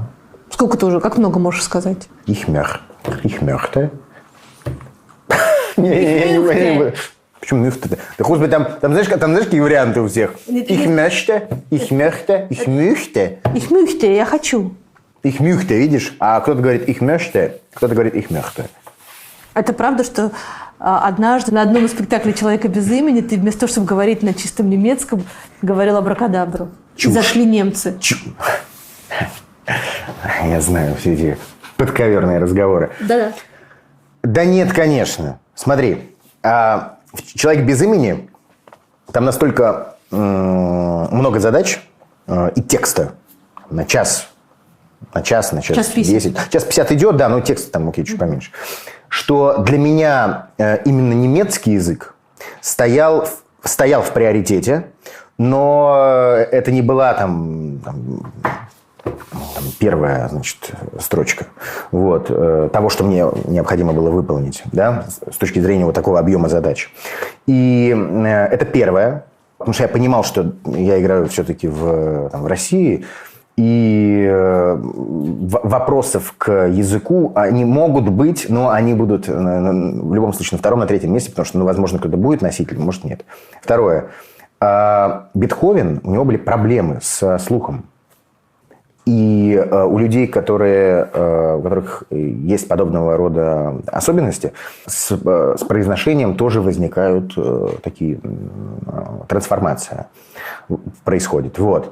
И поэтому я, когда играю Бетховена, я там не говорю, вот как с тобой сейчас общаюсь, да, когда понятно там каждое слово. А у меня действительно там есть какая-то... Никита, ты под каждый свой косяк можешь подвести базу? Нет, не под каждый. Я понимаю, что действительно ошибка могла быть, но я просто объясняю. Немецкий не был первостепенной задачей, хотя я его выучил, и когда я сейчас здесь повторяю немцам этот текст, они говорят, что все понятно, потому что там нет этих особенностей, которые присущи персонажу, то есть Бетховену, то есть особенности речи. Но уверен, что у меня там какие-то ошибки были. И это правда, что зашли, значит, австрийцы, и потом мне это, значит, говорит: ты, Кукушкин, не выучил. Я тогда объясняю, да, могли быть какие-то ошибки, но там, в принципе, ворох задач был, да, и для меня это там не было на первом месте. Здесь я понимаю, что там произношение, немецкий, это вот да, первостепенная задача, а потом уже, на самом деле, все остальное. Вот. Поэтому, вот так нужно просто распределяться в этом. Есть у человека без имени гастрольный план? Но сейчас, я думаю, пока рано об этом говорить. Рано. Потому что вроде даты какие-то согласованы, но так, чтобы вот прям все окей, декорации поехали, это еще нужно проработать. А декорации ты привез сюда? Нет, пока нет. В том-то и дело. Поэтому если я тебе скажу, там, типа, вот мы видим, значит, вот такую дату, а декораций пока нет, и что-то там это самое, то будет странно. Но намечается, да. Человек на чемоданах Никиты Кукушкина. Нет, они все говорили «человек без совести». Да, они говорят, человек без совести сегодня играется. Потому что, знаешь, один выходит, значит, моноспектакль. Пошел играть «человек без совести». А вы когда собираетесь сейчас вот этой, тусовкой, этой Гоголь-центровской, вы говорите о том, что сегодня, или вы вспоминаете то, что было Нет, в мы ГЦ? думаем... Не. Мы думаем о том, что мы можем сделать совместно. Ближе, чем эти люди, у тебя кто-то есть? Ближе, чем эти люди. Не буду говорить о семье, потому что она как бы уже часть меня. У тебя есть семья наверное. тоже из Гоголь-центра. Да. Кстати, да. Смотри, я думаю, что вот команда Гоголь-центра, команда «Помощь» ближе, чем эти люди. Вообще в этом плане очень странный человек. Была ситуация, когда близкий человек мне говорил, что Никит, да для тебя вот там бабушка на улице, да, там вот ты обо мне забудешь, а вот ей ты там что-то там отдашь. А про меня не вспомнишь. Я в этом плане странный человек. Вот действительно, когда там близкий, не близкий человек, как-то я это не делю. Есть у меня такое. Не знаю почему. Но если вот такими категориями мыслей, то там «Помощь», Гоголь-центр. Что самое главное Серебренников сделал в современном театре российском? Он вдохнул в него новую жизнь. Жизнь. Не новую жизнь. То, что все это происходило с таким основным костяком одних и тех же людей, которых он сам же и выращивал в «Седьмой студии», это было важно? Это по-другому, наверное, и быть не могло. Необходимо было собрать команду, вырастить ее, взять практически детей, на самом деле. Сколько мне, 17 лет, Сашке Горчилину было 15 или 16 лет. Вырастить их. Не навязывать им свою позицию, а дать им возможность самим искать, находить варианты решения тех или иных проблем, не затыкать им рты. Потому что мы много спорили, у каждого есть какое-то свое мнение. Режиссер вас слушал? Режиссер Кирилл Семенович? Да. Режиссер Серебренников. Да. Конечно, бывало такое, что там вот Кукушкин там, не делай ты этого, там, не делай вот так, сделай вот так, как вот, договорились же. А ты? Я продолжал. Мне казалось, что это так должно быть. Подожди, вот режиссер Серебренников и художественный руководитель Кирилл Семенович – это два разных человека? Или это один и тот же по стилю общения, по стилю руководства? Разные, наверное, мне так кажется. Потому что Кирилл Семенович, в принципе, вижен. У него есть видение. Да, он как бы конструирует миры. И когда он работает именно с артистом, это один человек. А когда он создает какие-то миры вместе с другими авторами, это уже другой человек. Потому что не знаю, со мной как было, да, он меня подзывает, говорит: Никита, слушай, вот есть такое вот произведение, как тебе? Сделаешь? Вообще тебе это интересно? И как бы отдает. В работе он порой может там сказать: подожди, вот здесь вот так. А там дает больше свободы. Смотри, когда мы, в принципе, пришли учиться Кириллу Семеновичу, он, когда нас встретил, точнее, первое его задание было такое: давайте в столбик напишите слово «тело» 30 раз, потом слэш и огонь, вода, камень, победа, разочарование, слезы, вдохновение. И мы вообще не поняли, что это такое, что нужно делать. Тело, вдохновение, тело, огонь. И, значит, на 2 недели ушли работать над этими непонятными для нас вообще как бы историями. Нужно было выбрать там типа тело, слэш, и ты вот работаешь над этим этюдом. Я, значит, скопировал клип Radiohead «Just», только взял другую песню Тома Йорка «Time is running out». И подумал, что, конечно, проканает. Я понял, что он не знает ни песню, не точно не знает, что это за клип. Ну ладно. Ну да, почему нет? Было странно для вуза актерского. Вот. И вот он пришел, значит, и сказал, понятно, Никита, это клип Radiohead Just, тут не о чем говорить. И я сразу понял, что не проканает. Но вот этот поиск, который мы вместе с ним осуществляли, что такое тело, что такое наше тело, что такое наш голос, как им работать, как работать телом так, чтобы транслировать смыслы. Это был совместный поиск, мы вместе искали. И он искал вместе с нами. Многое. Мы были для него каким-то такие редкие зверята, новое поколение. Поэтому ему это было интересно. Он вместе с нами искал себя нового. Какой спектакль ты считаешь, наверное, самой вершиной существования вашего содружества с Кириллом Серебренниковым? «Сон в летнюю ночь». «Сон в летнюю ночь». То есть то, с чего все начиналось? Практически. Почему он? Потому что сверхзадача этого спектакля была проявить любовь. «Гоголь-центр» — это про любовь? Да, любовь и свобода. Свобода и любовь. Как-то так. И это был в этом плане важный спектакль. «Сон в летнюю ночь» был одним из важных фигурантов дела седьмой студии, Да. которое случилось не только в жизни Кирилла Семеновича Серебренникова, но и в жизни вас всех. Угу. Ты верил в то, что Кирилл не сядет в тюрьму? Нет, я не был уверен. Могли посадить, могли не посадить. Тут как бы 50 на 50. Как я мог верить в то, что его не посадят, если его судят? Если он сидит дома, если у него умирает мама. Случись это дело чуть позже, но вот в эти дни, приговор был бы жестче? Им сейчас не надо таких приговоров, они для них сейчас неинтересны. Уже. Зачем им сейчас такое? Это уже как бы так, на десерт. Никто не заметит. Ты понимаешь, сейчас, если тогда как бы нужно было что-то придумывать, типа там хищение, там еще там что-то, да, то сейчас просто ты сказал слово и, пожалуйста, отъехал. Какое там хищение? Хищение — это так. Не так важно. Просто слово скажи и все. История с Гоголь-центром, да, история вашего такого локального противостояния государству, она тебя подготовила к сегодняшним событиям?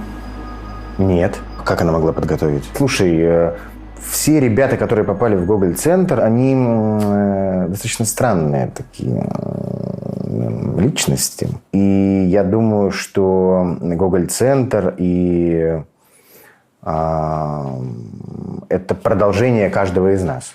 Каждый из нас бунтарь.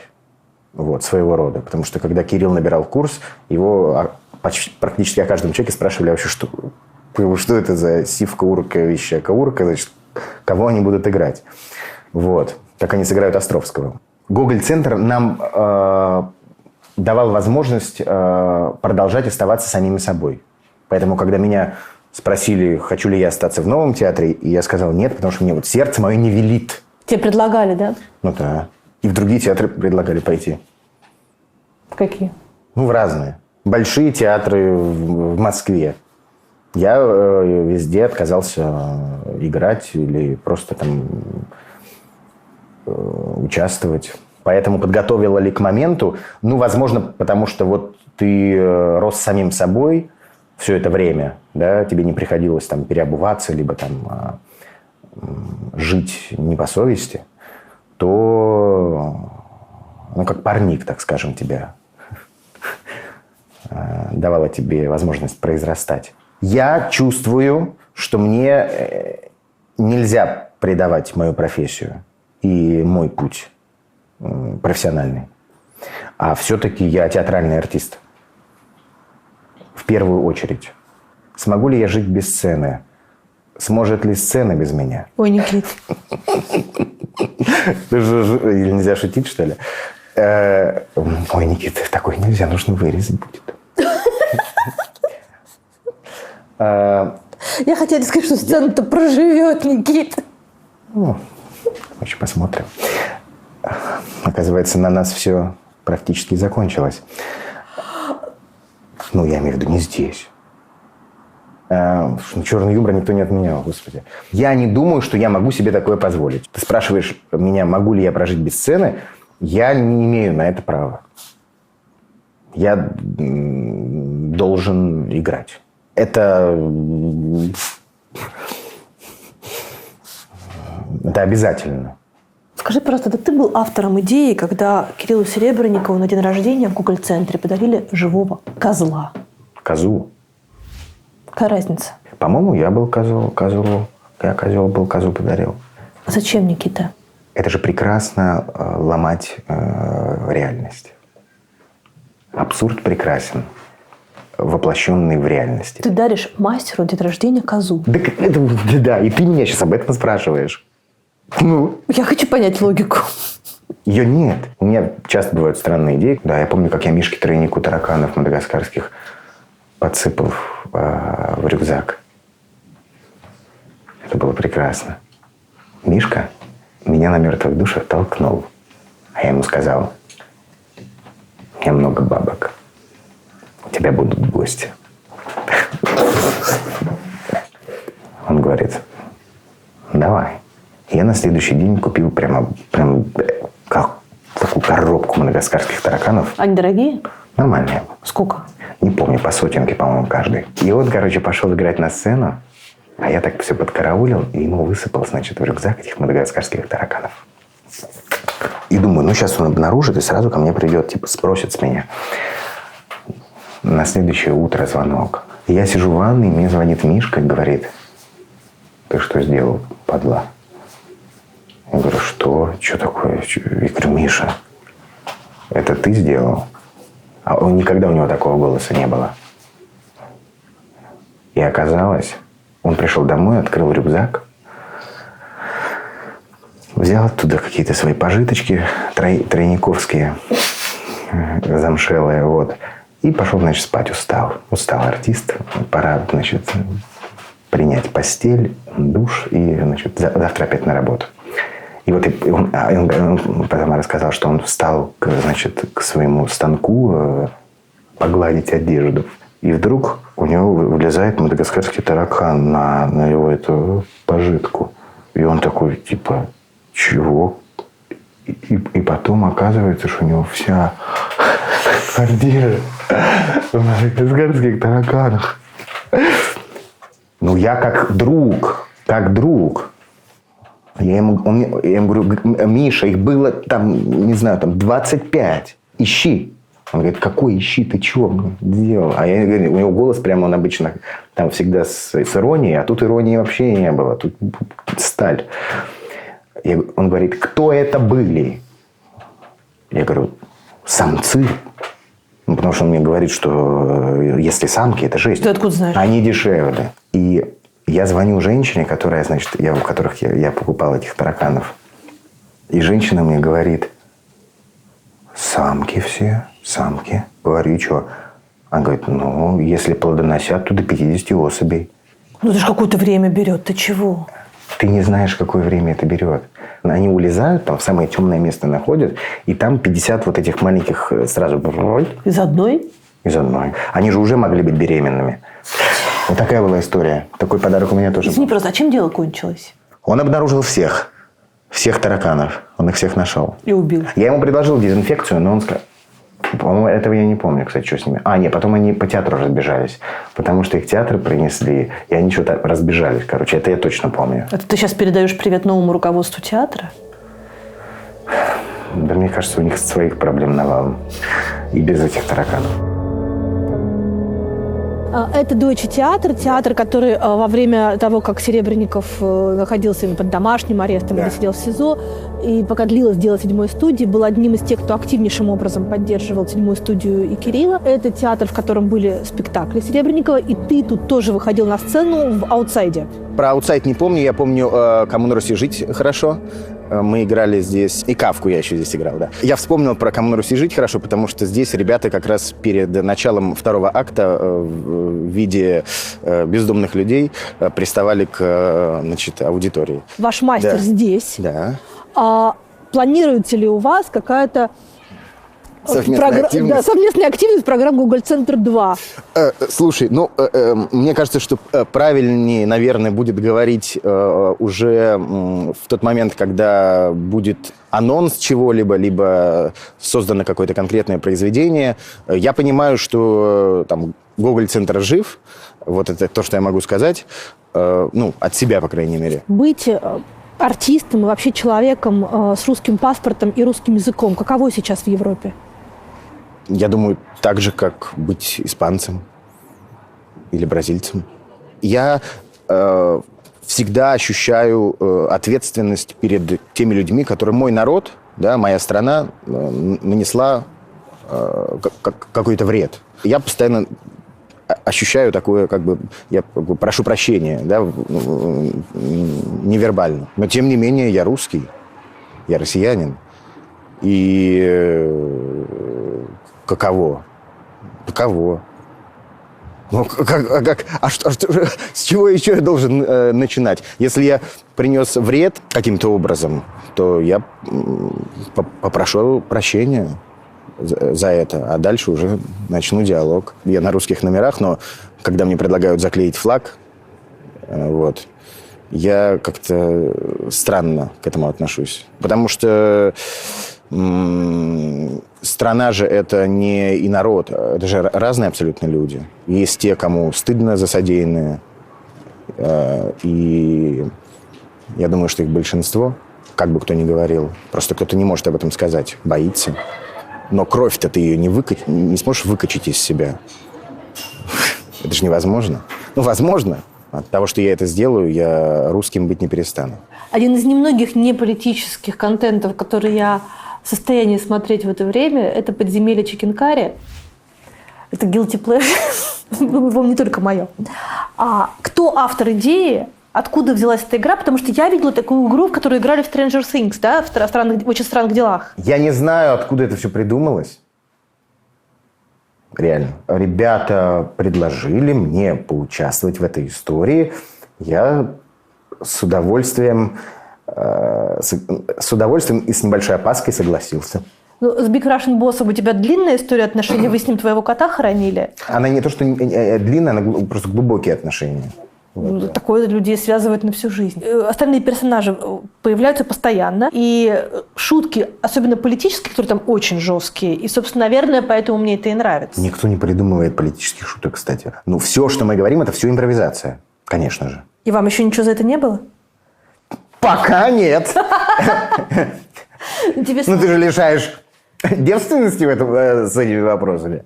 Хорошо, почему в стендапах, например, которые в России идут, почему еще где-то в каком-то публичном пространстве в России про это никто не говорит, как будто войны не существует? Я не знаю, тут нужно как будто бы каждый раз так много переступить через себя, через чувство самосохранения для того, чтобы произнести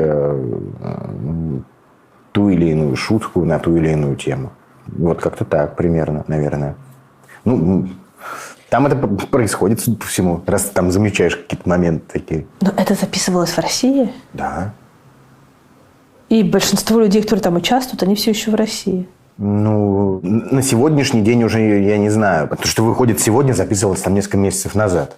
Могли произойти перемены с кем-то, кого ты видела в каких-то в одной или в другой серии, в той или иной. Я то, что даже выходит, я думаю, ничего себе, такое было, да? А когда это было? А где это вообще было? А что там будет вообще в этой истории? Я тебе клянусь. Для меня просто, годно делаем. Для меня все, что не театр, для меня это такое очень легкое действие, такое я пошел погулять, не знаю. А театр – это хардкор. Поэтому я ко всему отношусь, все, что не театр, для меня это развлечение. В радость, так скажем, пошутить. Еще один проект, которого я жду едва ли не больше, чем «Чикенкари», «Подземелье», новую серию, это новогоднее обращение ни Владимира Владимировича, ни Путина. Угу. Что теперь с этим будет? Теперь, когда ты уже не в помощи, ты не в России, да. Ты не в театре, да. Ничего не связывает тебе руки. Единственное, что сдерживало меня, это помощь. Театр не мог меня сдерживать. Моя личная безопасность не могла меня сдерживать. Театр был как раз-таки на переднем крае. Наоборот, мы всегда проявляли позицию. Всегда. В спектакле «Я не участвую в войне», «Не выход на поклоны», «Голубь мира». И вообще, в принципе, те смыслы и те темы, которые поднимаются во время спектаклей, максимально обозначали позицию. Что будет с проектом, посмотрим. А есть такое сомнение, что в связи с войной и со всем, что происходит, Путин перешел из той категории, где он был персонажем, о котором можно было шутить, и это было весело, в ту категорию, когда уже вообще не смешно? По большому счету не смешно вообще. Конечно. Но великий диктатор Чаплина – это 40-й год. И отыскать противоположность этого антигероя, его отражение, это необходимо, конечно, сделать. Его противоположность. То есть не Владимир не Владимирович, это противоположность Путина. Не пародия, в смысле, а что это антипод? Какая пародия? Пародия, это же... В пародии вообще смысла нет. Просто чтобы люди посмеялись, зачем это? Посмеются, и что? Давайте смеяться над этим. Но в этом нет смысла. Да. Конечно, это его антипод, полная противоположность. Там не конкретика, здесь предложение конкретное.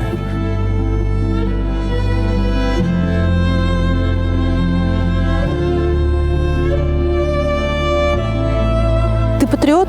Да. Что ты имеешь в виду, когда ты говоришь, что ты патриот? Счастье маленького человека. Счастье маленького человека конкретно в России? Да. А в чем оно может быть сформулировано? В счастье, благополучии вот этих людей. Пожилых людей, пенсионеры, нуждающиеся, учителя, врачи, полицейские. Все те люди, которые обеспечивают жизнедеятельность, так скажем, нашего общества. В счастье, благополучии человека, в реализации его в социуме есть наивысшее, мне кажется, счастье и патриотизм. И когда каждый человек имеет возможность реализовываться, когда он не упирается головой в человека с дубиной, так скажем, то в этом случае происходит еще такая синергия всех членов общества. И они начинают создавать, предпринимать, менять мир вокруг себя, создавать проекты, бренды. А не так, как происходит у нас на самом деле, когда, знаешь, ты создаешь что-то большое, огромное, крутое, как Паша Дуров, и он уезжает. Олег, и он уезжает. Какой Олег? Тиньков. Эти люди, на самом деле, эти люди и есть столпы. Лучшее проявление всех, не всех нас, но каждый человек, на самом деле, я очень люблю Россию, я очень люблю русский народ. И тут люди-бриллианты. Понимаешь? Необходимо просто помогать им. Необходимо вкладывать в них, не в мосты, в людей. Люди построят тебе мосты. Неужели ты думаешь, что те люди, которые принимают решение о том, с чего начать, Да. не любят свою страну? Они не любят свою страну, они любят себя в стране. И свое представление о стране. Это две разные вещи. Они любят флаг. Они любят мост. Они любят конусообразные изделия, которые там летают. Это не содержание страны. Это форма. А страна – это люди. Страна – это сосед. Вот где она начинается. У тебя есть такое ощущение, у меня вообще не покидает, что как будто все, что с нами происходит, как не с нами, как сон какой-то. Есть периоды в жизни, я верю в Бога и в силу. Есть периоды в жизни, когда ты чувствуешь, как Он ведет тебя за руку. Как происходят какие-то события, которые как будто бы должны были произойти и случиться. А сейчас такой момент, когда болезненный. Но эта боль, она от того, что, знаешь, ты на одной ступеньке находишься, а вот там вторая. Угу. И вот ты в шпагат растягиваешься, чтобы куда-то там переступить. Есть вариант, кстати, сорваться. Есть вариант вниз тоже спуститься. Это полегче будет. А боль и вот момент вот этого безвремени и момента, когда ты когда ты не понимаешь, тебе налево, тебе направо, налево пойдешь одно потеряешь, направо пойдешь другое потеряешь. Это вот этот момент, вот этого шпагата, этого прыжка, когда ты не чувствуешь земли под ногами. Ну, прыгай наверх. Ну, настолько, насколько это возможно. И там будет граунд. Граунд. Опора, да. И вот этот момент прыжка, мы сейчас в моменте вот этого прыжка и находимся все. А время вообще похоже на совокупляющиеся снаряды, начиненные шарапнелью. Ты не понимаешь, в какой момент тебя заденет, в какой момент выстрелит. За что? Раз задело. Интересно. Многие люди вообще не могут обрести почву под ногами, потому что, во-первых, чувство вины, во-вторых, чувство ужаса, да, когда рядом с тобой от твоего имени убивают людей, это очень больно. Да. А ты, кажется, что это уже перешагнул, и ты не занимаешься рефлексией, ты идешь дальше. Да, потому что необходимо решение, конкретное предложение, спустя покаяние. А если у тебя не получится? Значит, я не знаю. Ну, в следующей жизни получится. Ну, как бы ты жизнь тратишь на то, чтобы сделать дело. А если сейчас не сделал, ну, в следующей жизни, значит, будешь это делать опять. Каждый день это маятник. Жесткий маятник. Жесткий. Ты выбираешь между плохим и очень плохим. Хорошим и очень хорошим. Ну, в основном между плохим и очень плохим. Грусть стала вот этим первым слоем, значит, теста в этом пироге. А потом уже все остальное. Можно, наверное, сойти с ума, если ты не понимаешь, зачем ты живешь, так скажем, к чему ты идешь, и как решить эту задачку и проблему, и этот узел очередной, который мы завязали. Еще образ у меня есть один. Горящий дом. Я на все сейчас премьеры, которые случаются, на все, смотрю, как на... Значит, вот дом горит, вносится картина. И входит человек, значит, в костюме и говорит: вот смотрите, у меня какая картина, я ее вот только сейчас нарисовал. А дом горит, все в крови. А ты ходишь сейчас на премьеры? Нет. Я вообще не понимаю, что происходит в этом плане. Для меня это все карточный домик, как бы жесткий карточный домик. Домик, который рушится, который как бы... Ты о чем вообще? Подожди, стоп. Какая премьера? Что? Вот, и все горит. Проводка горит в доме. Он рушится, он рассыпается, он в огне. Заходят люди, какой-то горшок. Страна возможностей. Люди сидят, дети сидят, молодые сидят, пожилые сидят. И заходят люди, да. Значит, это самое, картины вешают. И ты такой, а дымка глаза режет жестко уже. Уже ни о чем не можешь на самом деле думать. И уже начинаются психические эти самые отклонения. Потому что ты смотришь на людей и думаешь, и понимаешь, что на самом деле у каждого в сердце болит. Но они как бы с белыми зубами на премьере «Новых часов». Я понимаю, что уже начинаются психические отклонения в этом плане. Это уже в эту сторону начинает как бы все крениться. Ведь все делается для того, чтобы люди не замечали того, что там происходит. А они об этом знают, потому что информация просачивается. Так вот, необходимо построить новый дом, чтобы людям было куда идти в момент, когда он окончательно рухнет. Ты снялся не в главной, но очень важной роли в фильме «Капитан Волконогов бежал». Это супер важный фильм, супер сложный. И так удивительно, что все совпало, и этот фильм не вышел в прокат в России. И я думаю, наверное, не выйдет.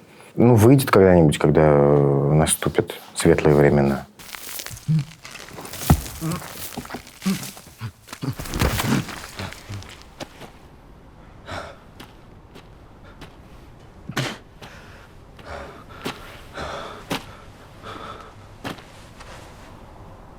Чего ж ты один ушел, Федя? Бросил меня. А меня ведь пытали. Все подписал. И отправился, Федя, прямиком в ад. Только вот никак не могу взять в толк. За что? На все наши там. Знаешь, что мы там делаем? Бля, Федь, ты что, тупой? Мучаемся. Приговор у нас такой. Вечные муки. Ты играешь там чекиста, Да. который вне времени и пространства, но этот чекист становится жертвой чисток внутри рядов. Да. Система сама себя вообще может пожрать? Она этим и занимается. Уже сейчас. Конечно. Есть такая информация непроверенная, это важно, о том, что начинают искать виноватых. Какие-то посадки происходят. Мы об этом как бы то ли слышим, то ли не слышим, засекречено, неизвестно, но тем не менее. Очевидно, что, конечно, они будут искать виноватых, уже ищут. Вот это уже происходит, это уже началось. Но дальше твой герой восстает из мертвых для того, чтобы сказать герою Юры Борисова, чтобы он попросил прощения. Да. И чтобы, очень важный момент, Да. его простили. То есть речь идет, наконец, о покаянии. Да, покаяние, конечно. И оно должно будет случиться у Ты нас. веришь в то, что вообще покаяние в России возможно? У нас... С точки зрения тех, кто творил зло. В этом плане, смотри, я воспринимаю этих людей как болящих. Когда произойдет тюремная реформа, Это что значит тюремная реформа?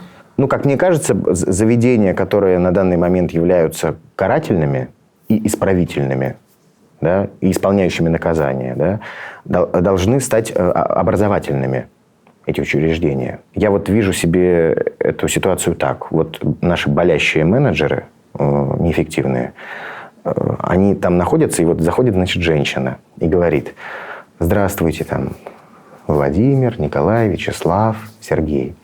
Сегодня мы с вами будем учиться любить котиков. Входят, значит, котята. Они берут их себе на ручки и говорят: ну, давай, Вячеслав, гладь. Да что я такое? Я же в кабанов стрелял, потом в баню ходил. Не-не-не, погладь котика, давай. Просто почувствуй, это живое существо. Вот чувствуешь? Шерстка. Подходит так. Чувствуешь? Это рука теплая. Любовь между человеком и человеком возможна. Возможны теплые отношения. То есть необходимо перевоспитание данных персонажей, болящих. Потому что если их там как-то, значит, наказывать, бить палкой, то ничего хорошего из этого не выйдет. Случится рецидив. Должно же быть осознание тогда. Да, осознание. Конечно, осознание должно прийти, но осознание придет только в тот момент, когда им покажут, что возможно жить по-другому. И вот после этого действительно у них может случиться покаяние. Но, как мне кажется, прежде всего, перед тем, как заработает новый общественный договор, необходимо покаяние нашего народа перед народом Украины. Это первое. А после этого заработает новый общественный договор. Поэтому, конечно, любовь, прощение, нежность, уважение, сострадание и ничего больше. Только вот такие проявления. А как ты попробуешь уговорить Украину с такой же любовью, прощением и нежностью относиться к России после всего того, что было?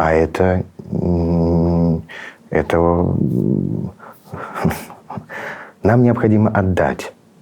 Любовь же это что? Когда ты отдаешь человеку что-то и не просишь взамен. И здесь точно так же. А что делать-то? А как? Любишь, просишь прощения и покорно ожидаешь. Если нужно, еще раз попросил. Если не получилось, осмысляй себя, пойми себя и попроси еще раз. Только так. У тебя бывает какая-нибудь депрессия? Кажется, что нет. Почему? Не знаю. Вот думаю о маме сразу в этот момент и понимаю, что нет. Такой возможности у меня нет. Поэтому, конечно, бывают темные мысли, но они достаточно быстро как-то удается их как-то разогнать, эти тучки. Не знаю почему. Не понимаю. То есть сейчас Просто... ты боишься ни своего будущего, ни будущего своей страны. Почему сейчас должен бояться? Страшно, ты уехал. Ты в новом городе, в новом месте. Ничего не понятно, что будет дальше. Идет война. Так.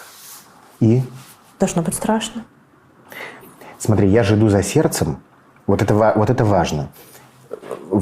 Задавать вопросы всегда себе. Туда ли я иду? В том ли направлении? Те ли люди окружают? Должно ли происходить вот это событие здесь, в этой холодной квартире? Или нет? Куда ты сейчас выйдешь? Всегда вот как-то поверять это. По крайней мере, я это делаю.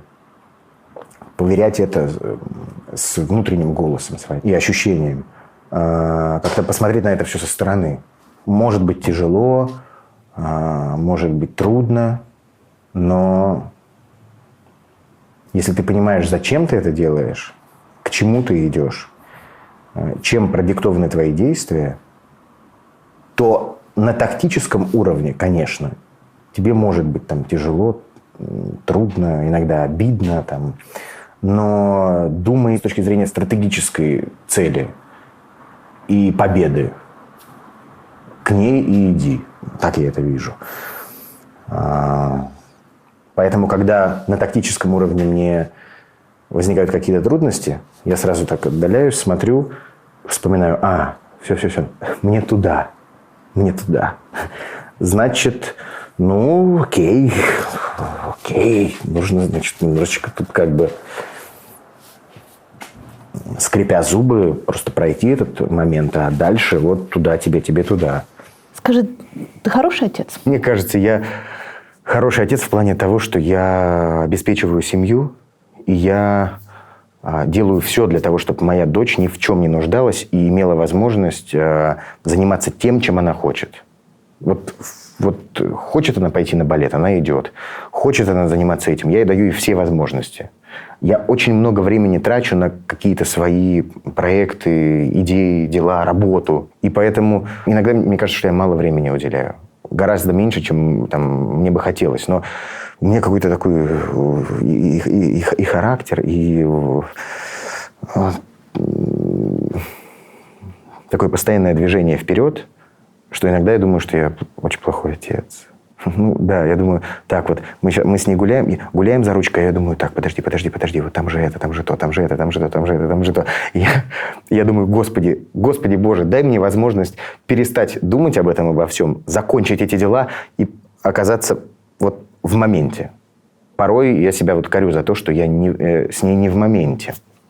Не в моменте, то, что в голове проигрываю какие-то миллионы каких-то вопросов, дел, пытаюсь их решить, не занимаюсь с ней самым важным для нее делом, к примеру, там, домик собираю игрушечный там, или еще что бы то ни было. Ну, если так по большому счету, хороший. Хороший. Просто времени побольше бы я уделял ей. И может быть, о себе меньше бы думал. А хороший ли ты муж? Хороший. Нормальный муж. И те же самые могут быть у меня вопросы к себе. Больше времени семье, больше сосредоточенности в данном конкретном моменте пребывания вместе с ними. Твоя жена Аня, она же тоже актриса. Да. И получается, что вроде бы ей ради семьи надо жертвовать карьерой, а тебе нет. Слушай, частично на самом деле. Это спонтанно получается так. Потому что мы вместе и в «Мученики» играли, и потом она играла в «Кому на Руси жить хорошо», потом наш театр закрыли. Вот. То есть, да, она, конечно, времени с Софой проводит гораздо больше, чем я. Но если бы было по-другому, или было бы как-то иначе, то они бы не ходили на балет. Или на катание фигурное. Или еще куда бы то ни было. Туфельки бы не купили. А как уходили эти самые в дальние плавания моряки? Они там вообще месяцами пропадали. Хорошо, ситуация, при которой Аня приходит и говорит, что у меня главная роль в кино, извини, Никита. Я буду очень рад. Нет, а что ты будешь делать? Придумаем. Я буду очень рад, если у нее главная роль в кино, она снимается. Найдем возможности. Значит, там есть бэбиситеры, есть еще какие-то выходы и варианты. Профессиональная ревность у вас есть друг с другом? Да нет. Слушай, я про Аню не могу говорить. И вообще она всегда очень, редко, но скажет, вот я так восхищаюсь тобой, тем, что ты делаешь. Вот, я думаю, круто. Сколько лет вы женаты? 6 лет. Слушай, мы были первой любовью друг к другу. Мне было 14 лет, ей 12. И мы были вместе, когда были маленькие совсем. И встретились через 10 лет. И я ее там добивался 6 месяцев. Огнем и мечом. Значит, завоевывал ее. Поэтому вот так, да, поэтому 6 лет получается. 6 лет, а так вот, знаешь, на самом деле полжизни. Ну, с большим перерывом. Как вы объяснили Софье, дочке, Да. что она должна уехать из Москвы и оказаться в совсем другом городе, где все говорят на другом языке? По-моему, для нее причиной является театр, работа. То, что там работать не по совести, а значит, вот, нужно работать в мире. И она как раз недавно говорила, что ну вот сейчас мы найдем здесь новый театр, а потом вернемся туда, и там у нас будет новый театр тоже. Ты здесь уже находишься какое-то время. Насколько все друг друга поддерживают или, наоборот, никакой поддержки действительно нет?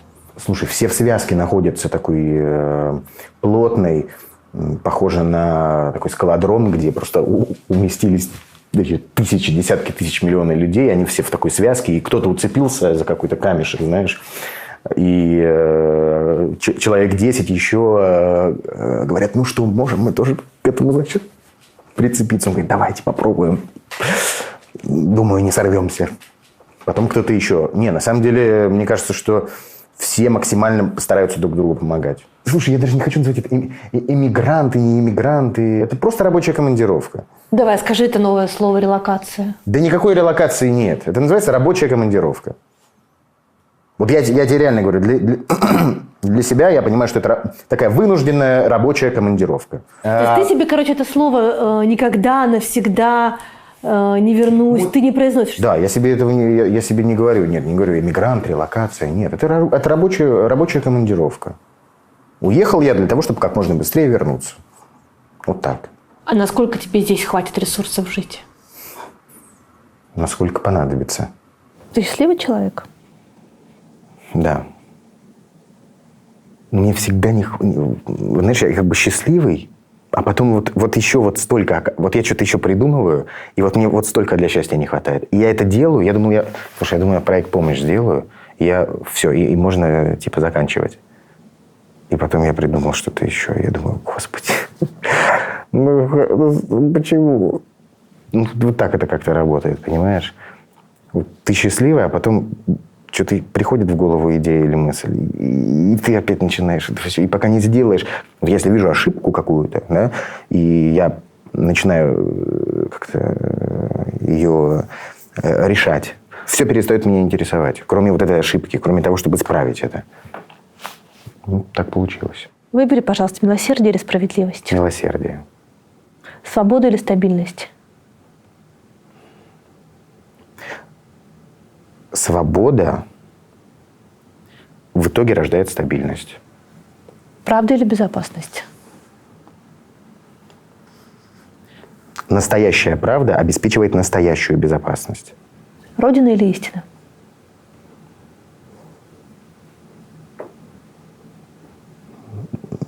Знак равно. Где мы с тобой увидимся через год, Никит?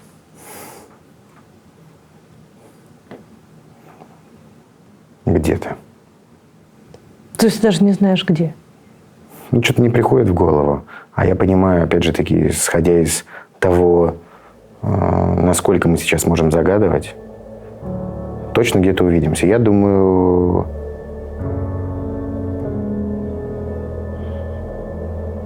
Ну, если через год, то не здесь, не в России. Мне так кажется.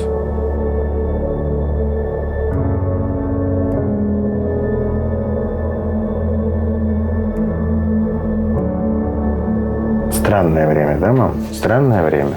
Да, это. Но все будет хорошо, да? Все будет хорошо? Да?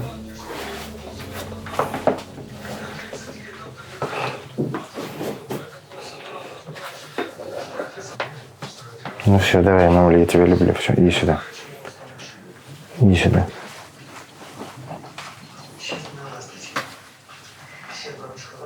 Ну что, туда проводят? Или здесь будет сидеть? Или проводят? Проводишь тогда? Да?